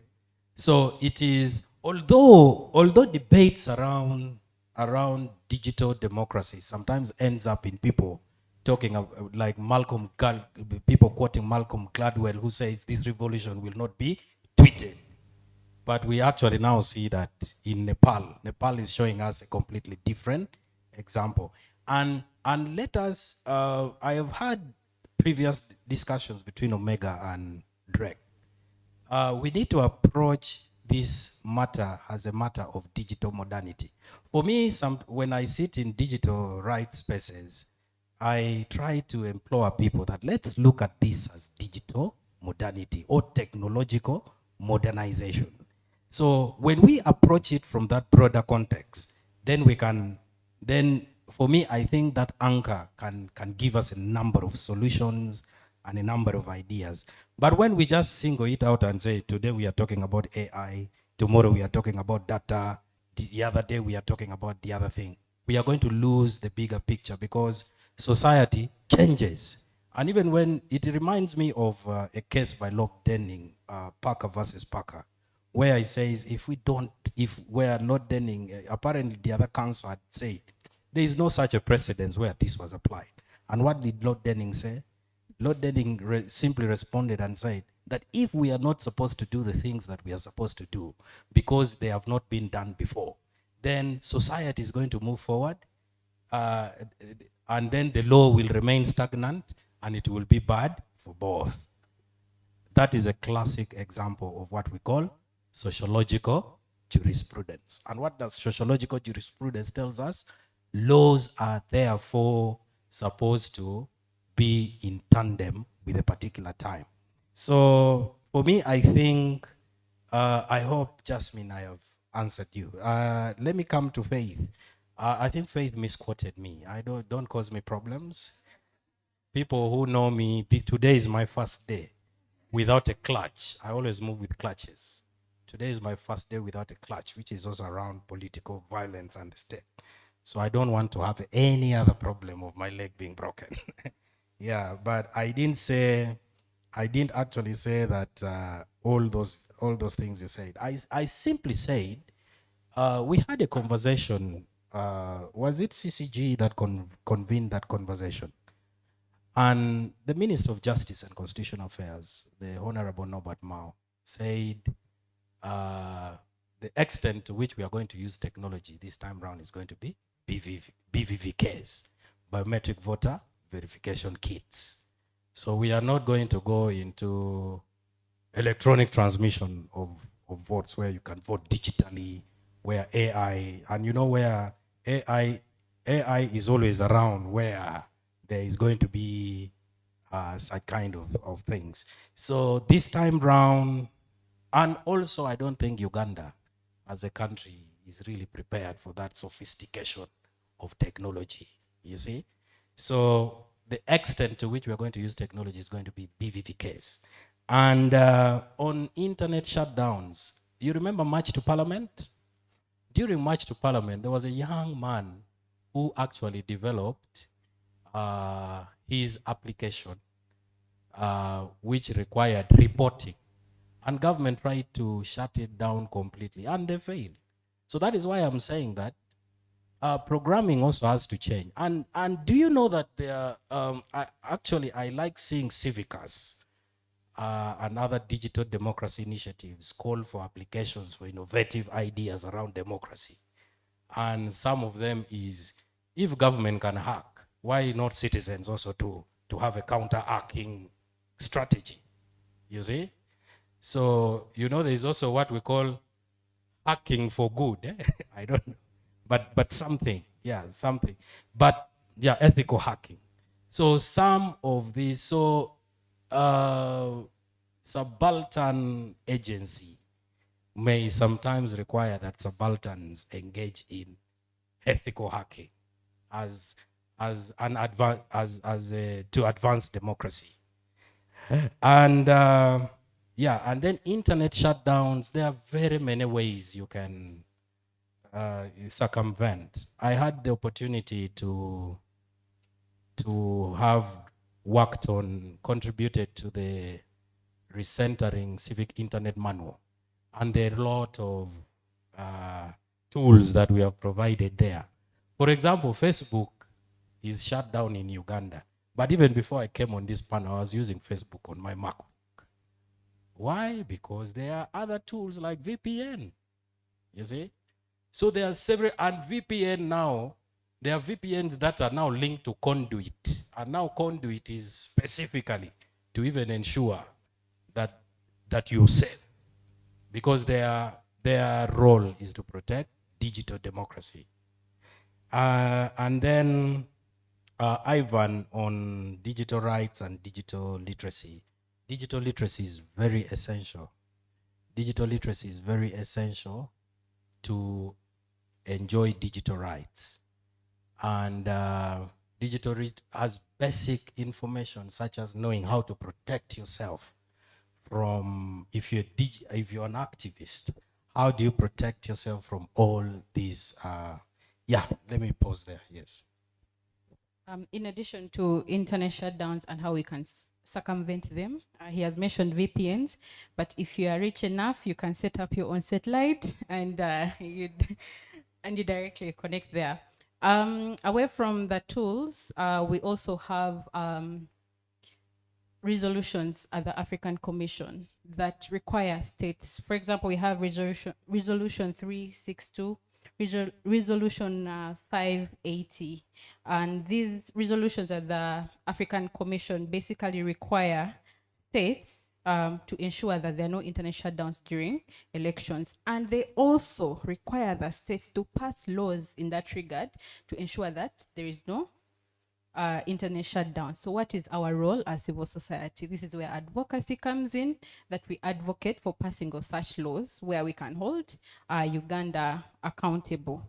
The only people who have managed to hold their states accountable, I think Kenya, CPESA was part of that case, that is ICJ versus the Communications Commission of Kenya. And they sued the government on issues of internet shutdowns during the reject the financial bill, and also when Telegram was shut down during examination time. And here the Court of Kenya this time round was brave enough to give a positive judgment where it required the government to refrain from such shutdowns. So for Uganda, we were not successful. Unwanted witness, they are here, they filed that case. So in that regard, we have to be more proactive to hold the state accountable. So thank you. Thank you. Let's try to, Pastor, please. Well, thank you. I don't think it was such a question, but it's something as a reminder. Thank you so much about digital inclusion. I think for me, your question or your concern is for us to have it profoundly synced into our programming when we have such conversations. And again, I know you already answered that most of the websites do not have the sign language interpretation to allow, accessibility and also allow full participation of other people with different skilled abilities. So it is upon us as a group or as these people in this particular convening to take it as a responsibility to make sure that we rethink while we talk about these definitions of inclusion. Are we being very inclusive? So yeah, it was just a highlight. Yeah, thank you. Thank you, thank you. The second round of questions, I'm kindly requesting that we forward it to the first panel. That is Mr. Idrin Wanyama, Ms. Ruth Atim, and Mr. David were in the room. So you had a question. Is it for this first panel? I'll just give you just 30 seconds. Yeah, and then we go to the second round of questions. Okay, thank you so much. I think mine is not entirely a question, but a question that I need either or one of the two members to sort out. We know that AI manipulation currently is happening, and we are approaching elections. Even now, there's a time I was on TikTok and someone posted something, and everyone was asking, is this real or wrong? So what are we doing as CSOs and NGOs to sensitize the public, or do we have maybe an initiative that we've come up with to solve that issue of AI manipulations and deep voices, sort of? Thank you. Have something, is it in line with this? Okay, I'll just give you the chance and then we go to the second round. Thank you very much. And this was also to Ida. She talked about the need for collaborative efforts. And my question was, in an environment where people are looking for likes to get traction, how do we manage fabrication of information and all the impersonations that are happening with AI and technology? Thank you. Ida. Okay, I'll start with the gentleman. So I had quite a number of answers in regards to mitigation. One is to strengthen strengthen our capacities in regards to having conversations like this, so that we have public awareness on conversations, so that the public can have an engagement and in regards to multilingual media practices, how best can they understand?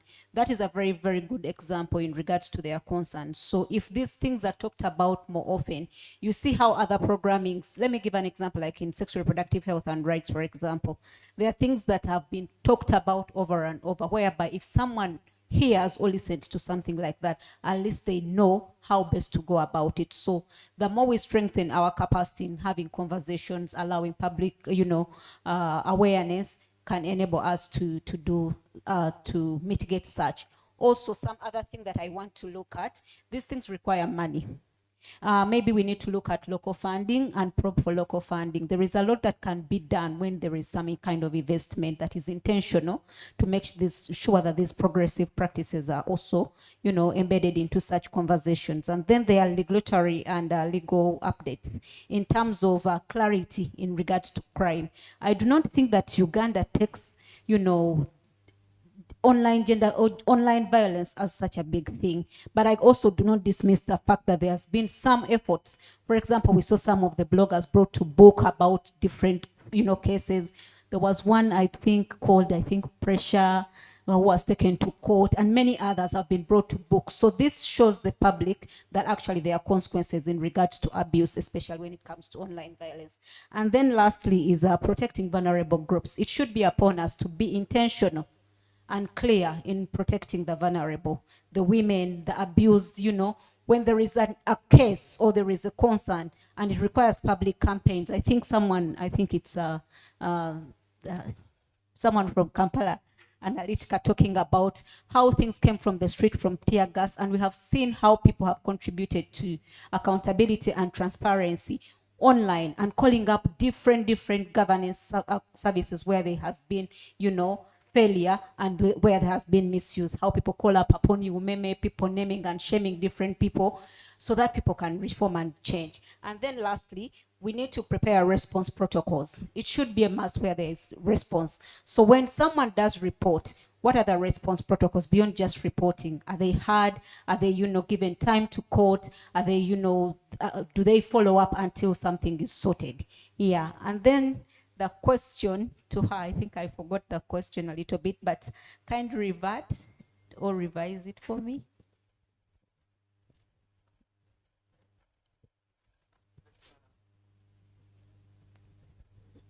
Thank you. It was picking up from him a concern where in an environment where we have, earlier on you had talked about the need for concerted effort for us to manage fabrication and the AI threats. But in an environment where people are looking for fame through likes, and someone is more concerned about putting it out there and getting a following, and whether it's disinformation or it's fabricated, well, it will get sorted later, the truth will come out later. But for them, they've got where they're going. How do we manage it with such an environment where people are looking more for likes than the implication it might have on someone if you're putting out disinformation or fabricating someone? Thank you so much. I think it's not quite different from one of the answers. For me, I'm looking at it in the legal and the regulatory framework kind of response. So allowing or even calling the state to be part of such conversations, to understand that these things that happen offline do happen online. They can transfer from one's online, arena to your general and physical life. So having such conversations and having people, maybe representation from different agencies of state, they should be part of these conversations so that we are clear, or there is clarity when it comes to, reporting and referral pathways in regards to, if I have to report, there should be someone in police, maybe someone into the police ecosystem within this environment and this particular room to know that these things happen, and we have seen a particular examples that have translated from the online spaces to the physical and the general life spaces. So legal and, and regulatory frameworks should have clarity in terms of punishment, if I may use the word. Yeah. Thank you. Let's give this panel a thunderous round of applause. Due to time limitations, allow me request our panelists and moderator to relinquish the flow. But at this point, we are going for the second round of questions, but for the first panel. So Yasmin, I saw your hand was up. Let's please have the questions for Ms. Ruther team. A quick comment. All right, please. All right, thank you so much. My name is Jonan, and I wanted to comment on the question that she raised to Ida about, for example, people that post information that goes viral and stuff like that. From a technical standpoint, I think there needs to be an engagement with social media platforms like X, Meta.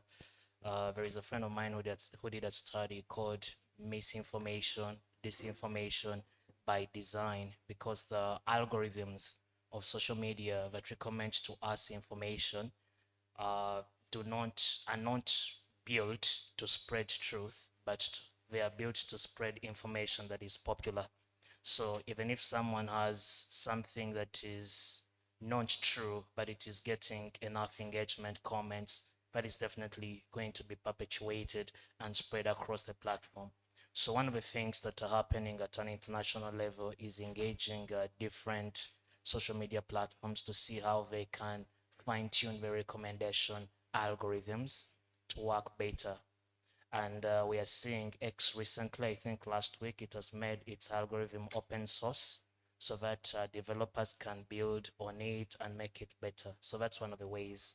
Other things that social media platforms are coming up with is it's basically rules. Like if you're posting certain information that is AI generated, you need to clarify that this is AI generated content or it's not AI generated content.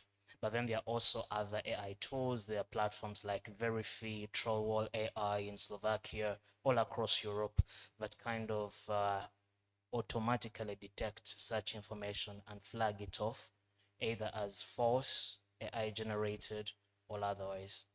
So if we can do such tools for the local context, I know there's some guys at Makerere University that are trying to build a system like that called Brand Pulse that can do sentiment analysis, identify truth, not truth, and then give analytics. Yeah, so those are some of the things that can be done. Interesting. Yasmin. Hi everyone, it's me again.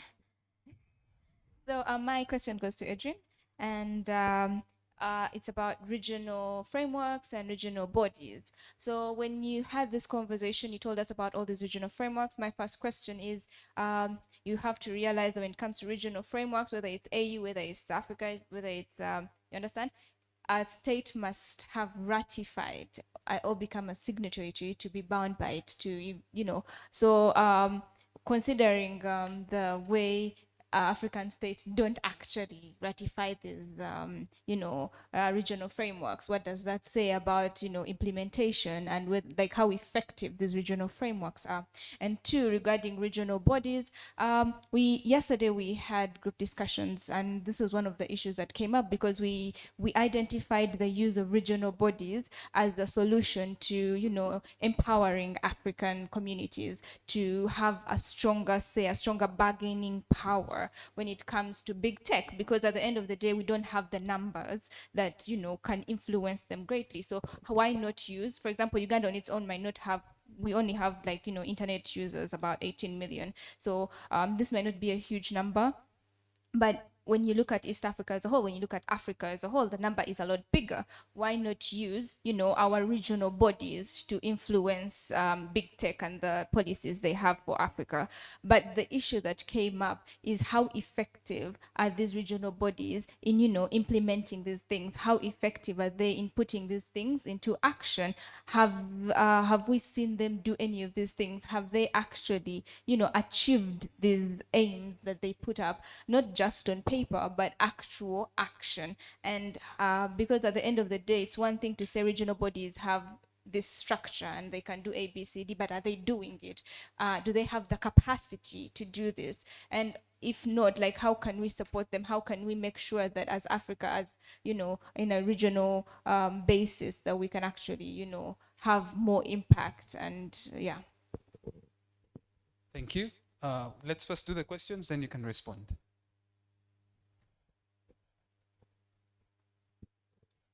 Thank you so much. I'm Winfred Mogamba. I think I'll just add on to what she has said.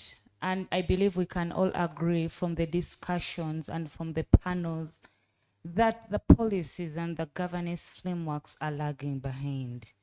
And at the end of it all, there is a person or a citizen that needs to be protected. To you, Mr. Wanyama, how can the gaps be addressed so that the citizens are protected? Just keeping it simple like that. How can we, because with it all, what has been said, we have seen the gaps. But again, the digital technology is rapidly growing. So out of here, out of the discussion, what next? How can citizens, how can we, even as people behind the fight, what is the solution? Thank you. 2, 3. Thank you. I think this is simply one of the solutions. I am part of the CLET, which is Center for Emerging Technologies. It's under Makerere University.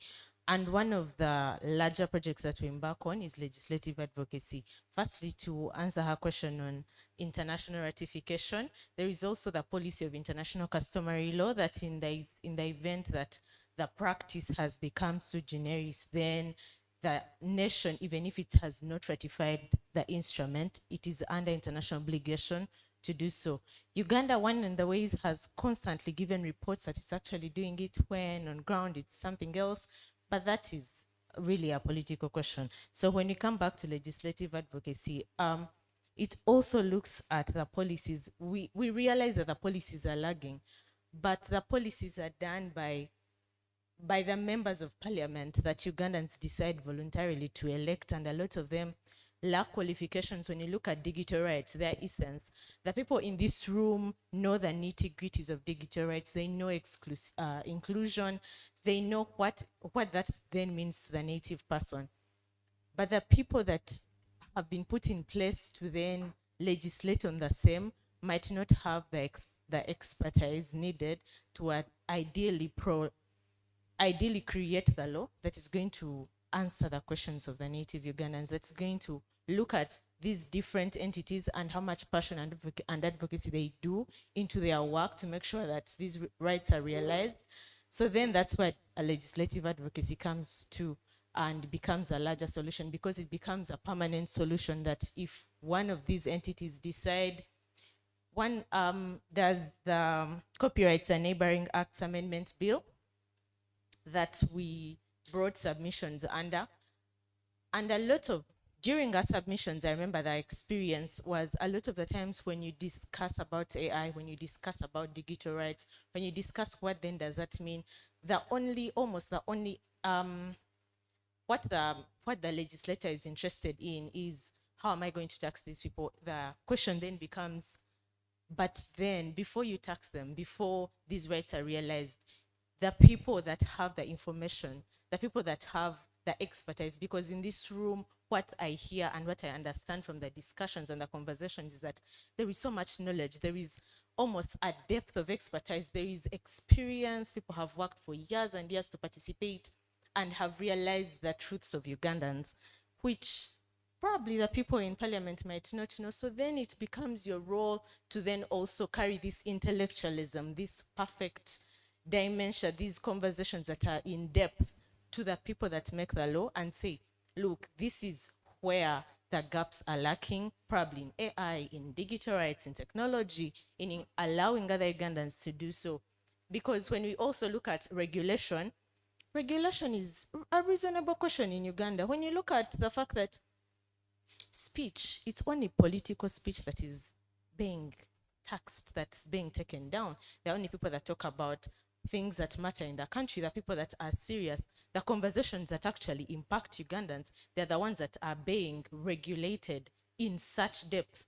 While social conversations, conversations that are really about pleasure and aesthetic experiences, they are not meeting, no one complains about them. No one says, where are the taxes that you're paying? But when someone comes out and says, look, I don't think the children are being focused on, probably the judicial system is not realizing the rights of the person's disabilities. Thank you. I think I was reading that there is a research paper on the same that women with disabilities in courts of law, when they come to courts of law as witnesses, they are treated as children. That is their that's their standard. And the paper then goes on to discuss that then even because when you have a disability or when you're a child in court, you then have to go through a voir dire where you are put in a room and the whole process. But then this was also now becoming something that the women that the stance that they were treated on. So these different rights, some of the solutions can look like legislative advocacy. Policy frameworks have to be done by people that are intellectuals, people that have experience, which is ideally people in this room. Because at the end of the day, we realize that even when we go to,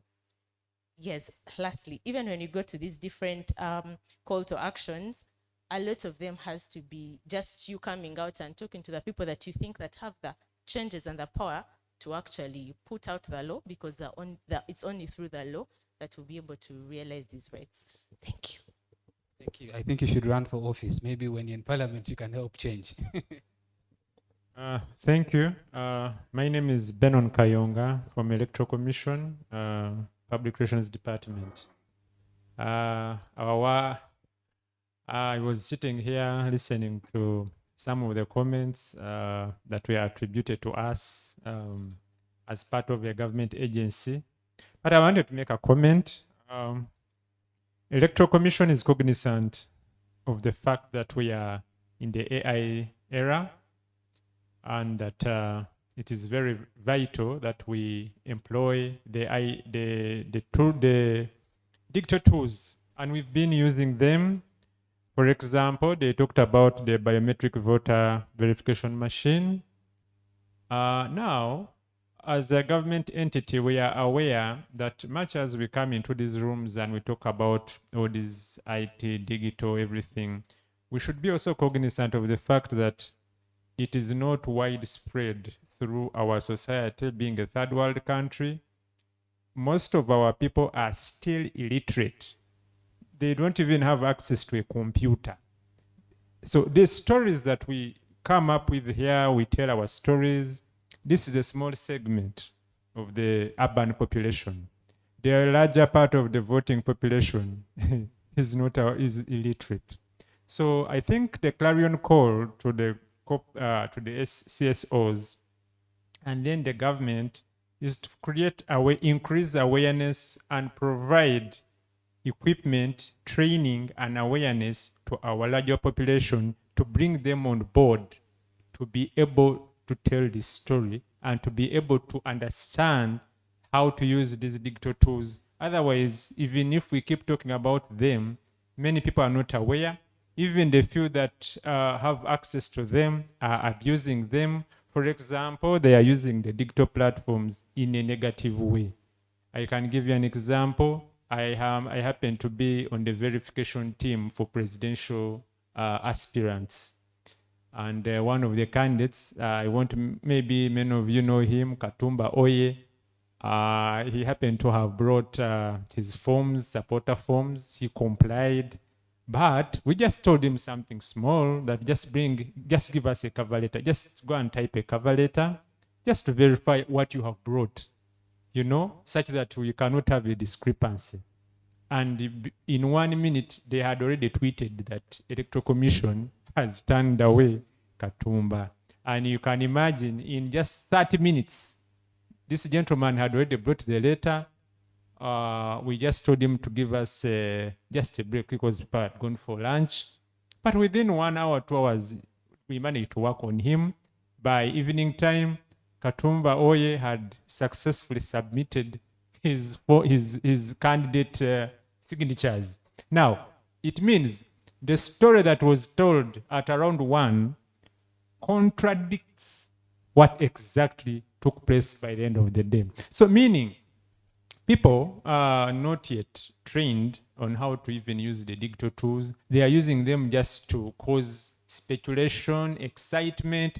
And when even you look at the people that are propagating these messages, you saying government is doing this, ABCD, Electoral Commission is not doing this. I think they only look at it in the negative way. Yet, really, our clarion call is, let us use all these digital tools and access to information and data. Let us look at it in a positive way in order to make our country a better place. Electoral Commission is ready to work with everyone.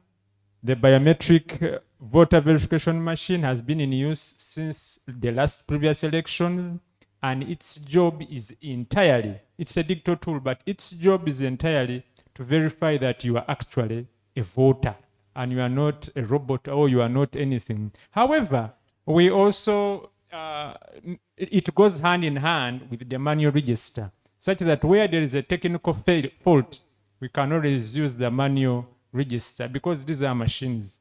So I want you to understand in this group that much as we are talking about digital, the AI tools, we should also focus on awareness, focus on the mass trainings and empowerment. For example, in our organization, we came up with an idea that we buy each and every employer, be it a sweeper. We made sure we procure a laptop for them.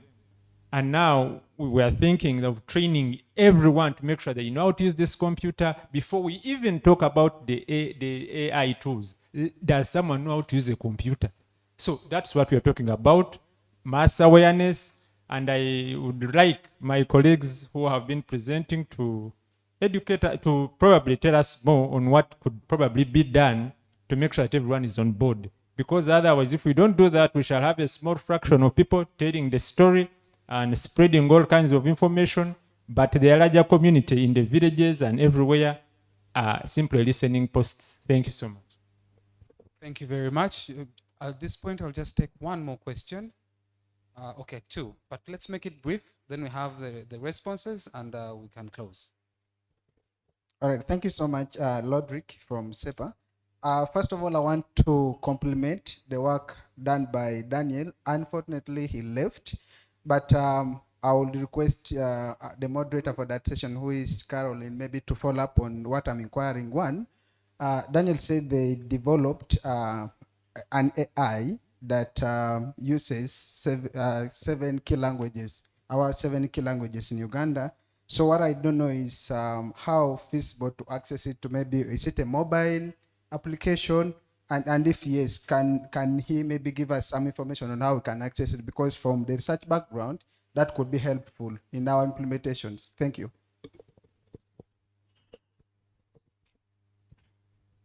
My name is Stacy once again. My question goes to one of the panelists, the first panel. I think it was Madam Ruth Atim who said that due to pressure, some women in media are forced to retreat and quit. Now, for the first time, I'm talking as a young woman. As a young woman who is enrolling in mass media and journalism, I see the digital space as both an opportunity, but still as a threat. Where I come from, High Sound for Children, we are told to be bold and speak out, yet online gender-based violence continues to silence women, and it turns out their voices are not usually heard. Yeah. So my question is, as a person who is going to be a journalist and not ready to retreat, yeah, my question is, how can we create digital environment where women in media can lead confidently and without having to retreat, hide, or detox just to survive the space? Thank you. I'll start with you, Ruth. Okay, thank you so much. What we can do to create such environments, one is as stakeholders and as partners in this space, is to have dialogues and constant activism about the benefits of, about the bad sides of of harassing women online, what comes with women not being online, letting the perpetrators know that when ABCD happens, there are repercussions. So, and then also sensitizing the public about the pros and cons, about the policies that exists. Like, for example, we have the sexual offences bill, letting the public know about these things. will also, in one way or the other, deter the perpetrators from continuing with doing their thing. But again, also, like I said this earlier on, you as a woman, your safety starts with you. If you know that Jacob, for example, is harassing you online, you need to educate yourself. That is, if you've not yet received the different sensitizations or the different capacity building trainings, you need to educate yourself. So if I am being harassed on such a platform by a person ABCD, what do I do? The first thing, personally, what I would do is to, block the person, report those accounts, let the big tech, the Facebooks, the Instagrams, those other platforms take charge. Rally your team, to block, to report such accounts, because if the more they exist being online, or the more they continue being in existence, we'll have very many people suffering from their actions. And then secondly, document such occurrences. Always document and document and document. Because, when you, in our courts of law, or even when you're going to report a case, they'll ask you, where is the evidence that it is happening? So again, your first line of security and protection starts with you. Document, block. I know getting offline sometimes is very hard, but if need be for your mental health, it is good to take a break, just for your mental sanity, and don't stop writing about it. Thank you. Thank you, Mr. Adrian. Yeah, thank you very much. Glad to respond to a number of issues that have been raised. The first one, please allow me. The first one is someone asked a question about the role of the government in as far as access to information is concerned. I wish to note that we have the Access to Information Act, which requires all government ministries, departments, and agencies to proactively publish information regarding their performance, regarding information requests received, responses, rejects, on their different websites, something which they don't do, and this has to be worked on, but we have an enabling law. The second issue I need to speak on before I go to mine, someone asked, really digital rights, and she mentioned sometimes you go on the web, you're not finding. Yes, and the short answer is yes, and why we talk of digital rights is because most of these rights, which you've always known to be the usual, access to information, assembly, association, privacy, which you use to enjoy offline, are enabled even in the online spaces, and that qualifies them to be digital rights because we use technologies such as phones, computers, radios, television, social media, and so on to enjoy those rights, including assembly and association.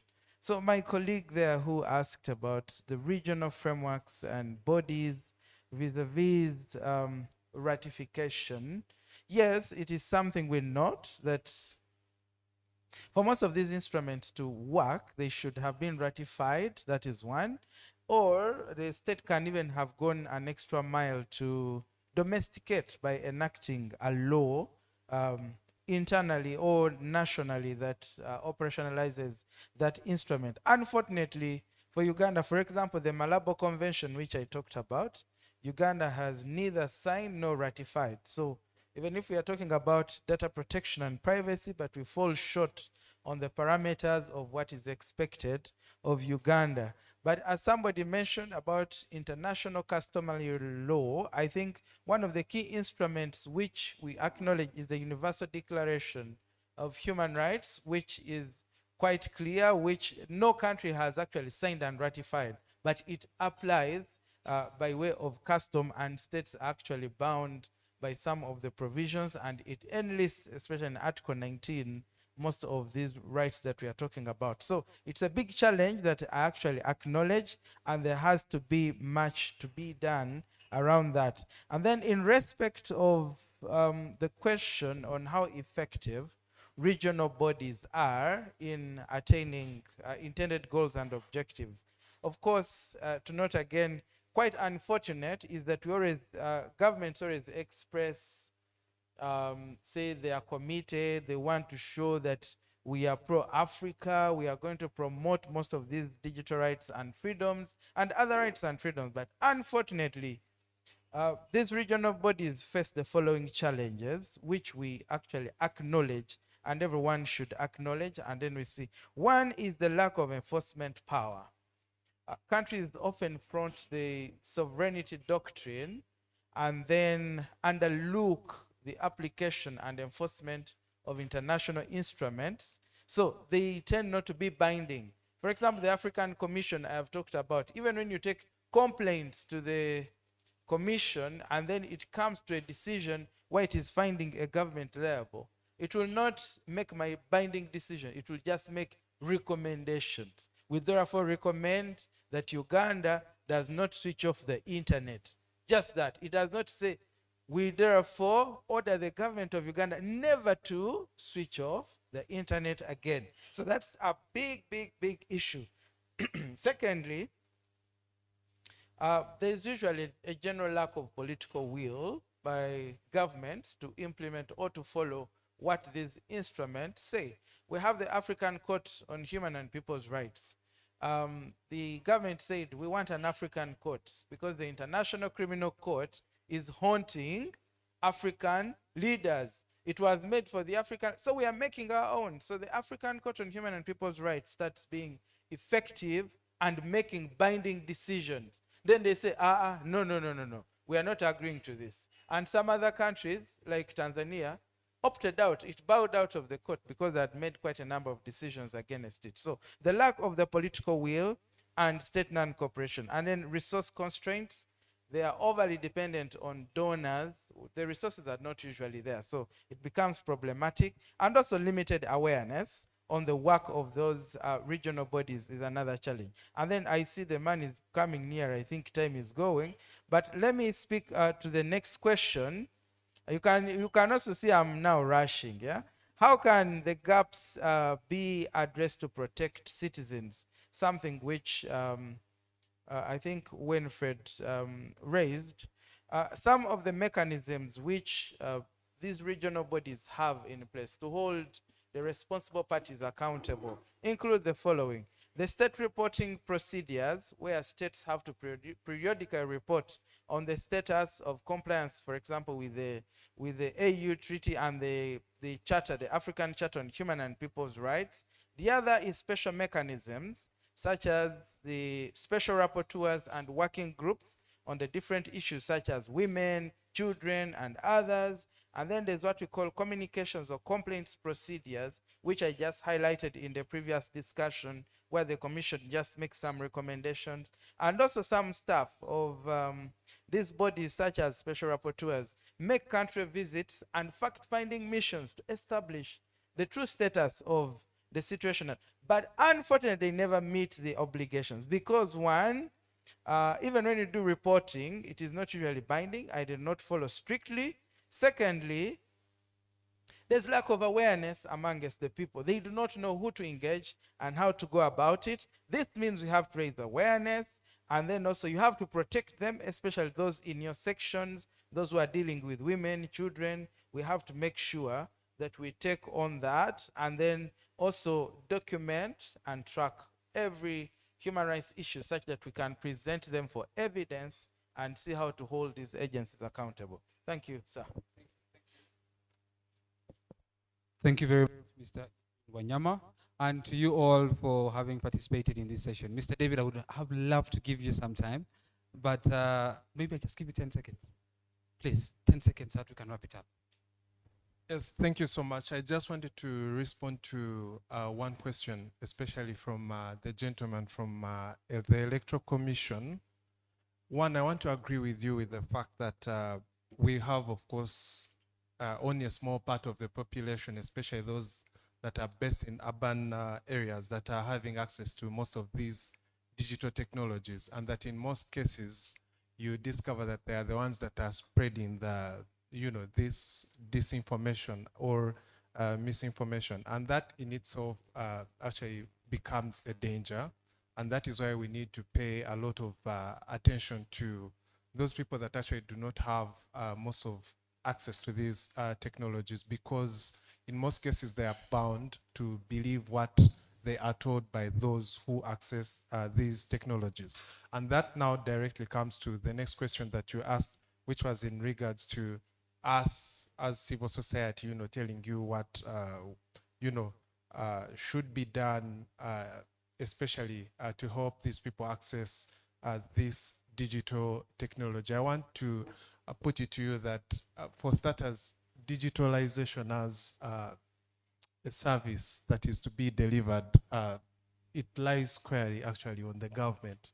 And most of these civil society organizations are just coming in, to just smoothen or just add onto those efforts by the government. And if you do check the National Development Plan, you realize it actually does define how the government intends to do so. They talk about how they wish to extend broadband access over power lines. They talk about interconnection and digitalization program. But when you do read the status of all those, they are at concept, not status, which in itself actually requires us to ask the government in actual sense what exactly is wrong. Why are they not in any way progressing? They have even those that specifically target PWDs, but they are all at that kind of status. So it again calls us to ask the government, what are they doing? Because the civil society organization, I can confirm that there are quite a number of them that, for example, have rural broadband community based, connections where they have, personally, our organization, Women of Uganda Network, does so in Oyam district. We do so in a patch where we actually provide Wi-Fi access points for the members of society at schools, the district offices, technical institutions, hospitals themselves, to make sure these people are able to use the internet. But then we have again seen some laxity, especially on the side of government, where they are not willing to actually support and uptake some of these interventions that we, try to onboard, which again comes to become a question of sustainability, because as civil society, we are actually just trying to make the government's work much, much easier, but the duty is actually on the government. Thank you.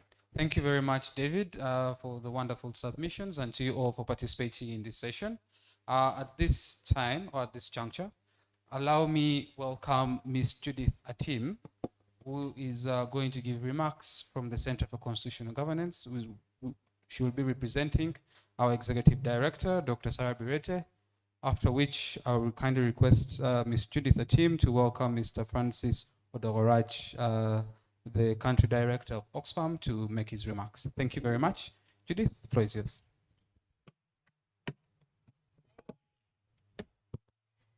Thank you very much, Drake. Good afternoon once again to you all. I know the sugar levels are quite low, but we should be able to work on that in a short while. So I'm here wearing my third hat for today, and I am stepping into the very big shoes of my boss, our Executive Director, Dr. Sarah Birete, who is not here with us, but she sends her sincere apologies. She would have loved very much to be with you all, but she had some other engagements that were happening at the same time. But nonetheless, we are here. She's here with us in spirit. So I'll just read her remarks for you. It should take me about 5 minutes. And here it goes. Friends, distinguished guests, and fellow CSO actors and advocates for a just and equitable digital future. It is a great honor to stand before you today at this national workshop on digital rights and inclusion. On behalf of the Center for Constitutional Governance, I extend a warm welcome to our partners, Oxfam Uganda, and to all the stakeholders gathered here. Your presence today underscores the urgency and collective commitment required to navigate the complex digital landscape that we inhabit. When we say the internet is the last standing civic space, this is not just a catchy title, it is a profound truth. In an era where physical civic spaces are increasingly restricted, the internet has become the final frontier for free expression, democratic participation, and human rights advocacy. However, this critical space is also under immense pressure. We've seen firsthand how restrictive policies, surveillance, and a growing digital divide threaten to silence voices and exclude the most vulnerable from the digital conversation. This workshop is a direct response to the outcomes of the Digital Rights and Inclusion Forum Drift 2025, held in Lusaka, Zambia. We were part of a powerful delegation that, alongside our partners, Oxfam, championed the idea that digital rights are in fact human rights. We engaged in robust dialogue on data governance, AI ethics, and the digital gender divide, all of which are crucial for our continent's progress. Today, as we gather here, our goal is to bring those continental conversations and discussions home. And it's imperative that we domesticate these Lusaka commitments and apply them to our unique context, especially as we approach a critical election year. The integrity of our future elections and the health of our democracy depend on how we govern the digital space. And this workshop is a call to action. It is also an opportunity for multi-stakeholder collaboration, for government actors, the civil society, the private sector, and the academia to move from dialogue to tangible solutions.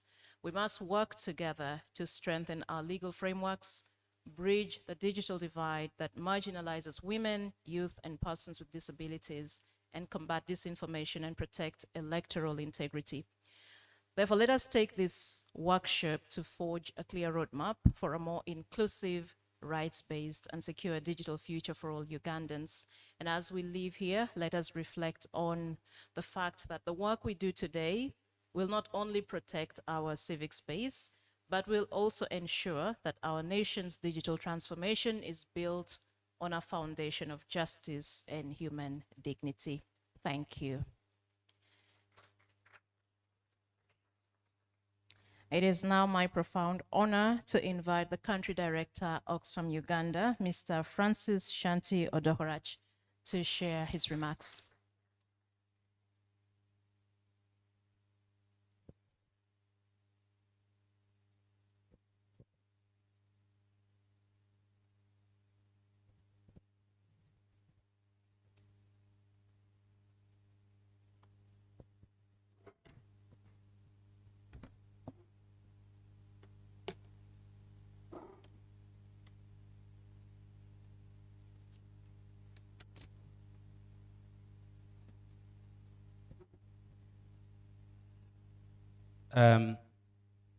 Sorry, my voice is a bit made for the village, not for the urban areas. So I have to learn how to speak in these areas. I'm going to use that as a starting point. Good afternoon, everyone. I would like to take this opportunity to extend deep gratitude to our keynote speaker in absentia. I thoroughly enjoyed following the conversation and the presentation, although I wasn't physically in the room. So please extend my deepest appreciation. I also extend appreciation and gratitude to the various representatives from the government departments that are here. The panel members who were excellent today. I managed to follow, but also I came in physically and enjoyed listening and learning quite a bit from all of you. Thank you very much. Let's give them a big round of applause. If you consider yourself as a young person, thank you so much for forging your space and also being present to have your voices heard in these kind of spaces. Thank you very much. A big round of applause to them. Our colleagues from Oxfam and our partner organizations, thank you so much for organizing this space for us to engage and challenge ourselves as well as we learn. The MC of the day was fantastic. Man, I like the way you did it. Well done. Well done. And our media team that allowed us to follow this conversation, even if we were not here. And of course, the people who are following us online, distinguished participants, and everyone. I will not take long here because I know that we have to go and carry on with other business, especially that of the nutrition. I have learned a lot today, and that's exactly what I want to reflect on. Indeed, as we speak today, the internet, as we know it, is our modern day village square. For some of us who grew up in the village, we know for sure that whatever happens in the village square, there's also our civic marketplace. So just like in the community market, we have people who engage in debates, people who trade, people who express themselves. But as you express yourself in this very busy marketplace, there are always gatekeepers and people who collect the dues in the market, and they are always very authoritative. And as you know, they are very popular. But quite often we forget the guys who clean the market, guys who make the market clean enough for us to be there and enjoy and engage, but also interact. If that is what we call our internet now, providing us that platform where we can engage, we can trade, we can express ourselves, then where do we pay our attention to? Is it to the person who is allowing us entry to the market? Is it the person who is sweeping the market? Is it the person who is selling in the market? Is it the customer who is coming to buy from the market?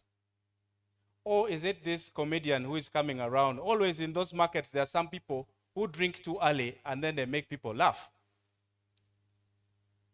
To whom are we going to pay attention to in this marketplace, in this platform where we're engaging? I leave that answer to you entirely. But I will reflect using this market analogy. In this market today, I learned a lot. Today, I learned that the challenges that we're experiencing in this civic and internet spaces, it's not isolated. I have heard that the challenges in Uganda can also be found in Tanzania, can also be found nowadays in United States of America, the great one, and globally. And yet we also know that the internet has allowed this market to become a global market. That's my learning number one. Those shutdowns that we've been talking about, the surveillance that we've been talking about, the rapid spread of disinformation across borders, the struggles that we all go through, it's found everywhere. But how do we navigate through that? How do we ensure, as a people who are fighting to foster the sense of equality in all sense of it? You know, we've been talking about, gender equality, income inequality, and so forth and so forth. Now we are talking about access to internet and to those digital spaces that we are talking about. There are a number of people who are left out. There are so many people who are making a big fortune out of these spaces. How can we ensure that we bridge the gaps that creates that deepening of that inequality? That is where our interest as Oxfam is. We want to be a key player there, and we are, to ensure that especially those that needs their voices to be heard, whatever the platform is, whether it is in this village market or it is on this digital space that we are talking about, or in the parliament. or in the courts of law, wherever the case is. Let those people that are always forgotten have the space so that their voices are heard, so that we can achieve that equitable development that we are talking about. Young people, women, minority groups, people like the IC. I don't know how many of us have interacted with anyone from the IC community. I don't even know if you know where they are. They're in Karamoja, a very small minority group of people who are hardworking, very intelligent. Are they left behind? Batwa are talked about, and many others. So many minority groups of people also need to engage and walk along with us. Despite all these challenges, there are always opportunities. We are heading towards the 2026 elections. I enjoyed thoroughly listening to how we are predicting how they will shut down the internet, because it's the norm in our society that when that happens, when there is election, that happens. I'm also dreaming of a day when what we expect as a norm will not happen, that the internet will be as normal, and that, you know, people will engage without being tear gassed. My brother, I am glad to see you walk without those crutches. And we have seen violence that happens around election. I am dreaming of that day, that there will be free, fair, and peaceful elections where people can express their opinion, even if one does not agree with it, but also do it within the confines of the law. And that is a society that we will call it, you know, an equitable society where we all enjoy our lives. So we wait to see that, but I think many of us engaging today, we were saying that in 2016 and other periods in Uganda and in many other African countries, and now globally, I don't want to be too hard on African countries only, but globally, we are seeing that, you know, there is a sense that deliberately somebody is being put in there to ensure that others cannot have that access to the digital space where they can express their views. So I'm looking forward to that day that will happen. Ladies and gentlemen, I would like to invite all of us to continue this journey, especially the young people. Every space in this world, there is always a challenge. There is someone pushing you out. Even in education, there is somebody who is challenging and trying to push you out. When you join the employment world, there is competition. Now, I am not surprised that even in the digital space, it is difficult for you to stay in there. Even in the media houses, my sister was talking about how the ladies were being harassed online and all those spaces. Unfortunately, there is always somebody out there with a very different opinion and different approach to the issues. But I want to invite all of us, don't leave that space. Engage in it and insist and persist in a correct way, because this is our world and it's only one world that we live in. I thank all of you and I wish you all the very best. Asanteni sana.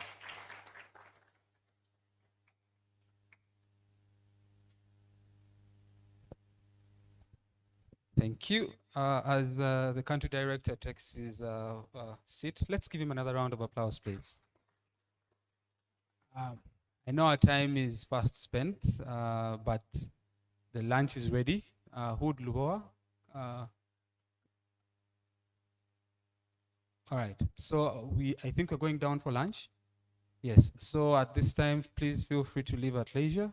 The coupons, so as you're going out, pass by that table there where you see those three gentlemen, pick a coupon and go grab yourself lunch and interact and leave at leisure. Otherwise,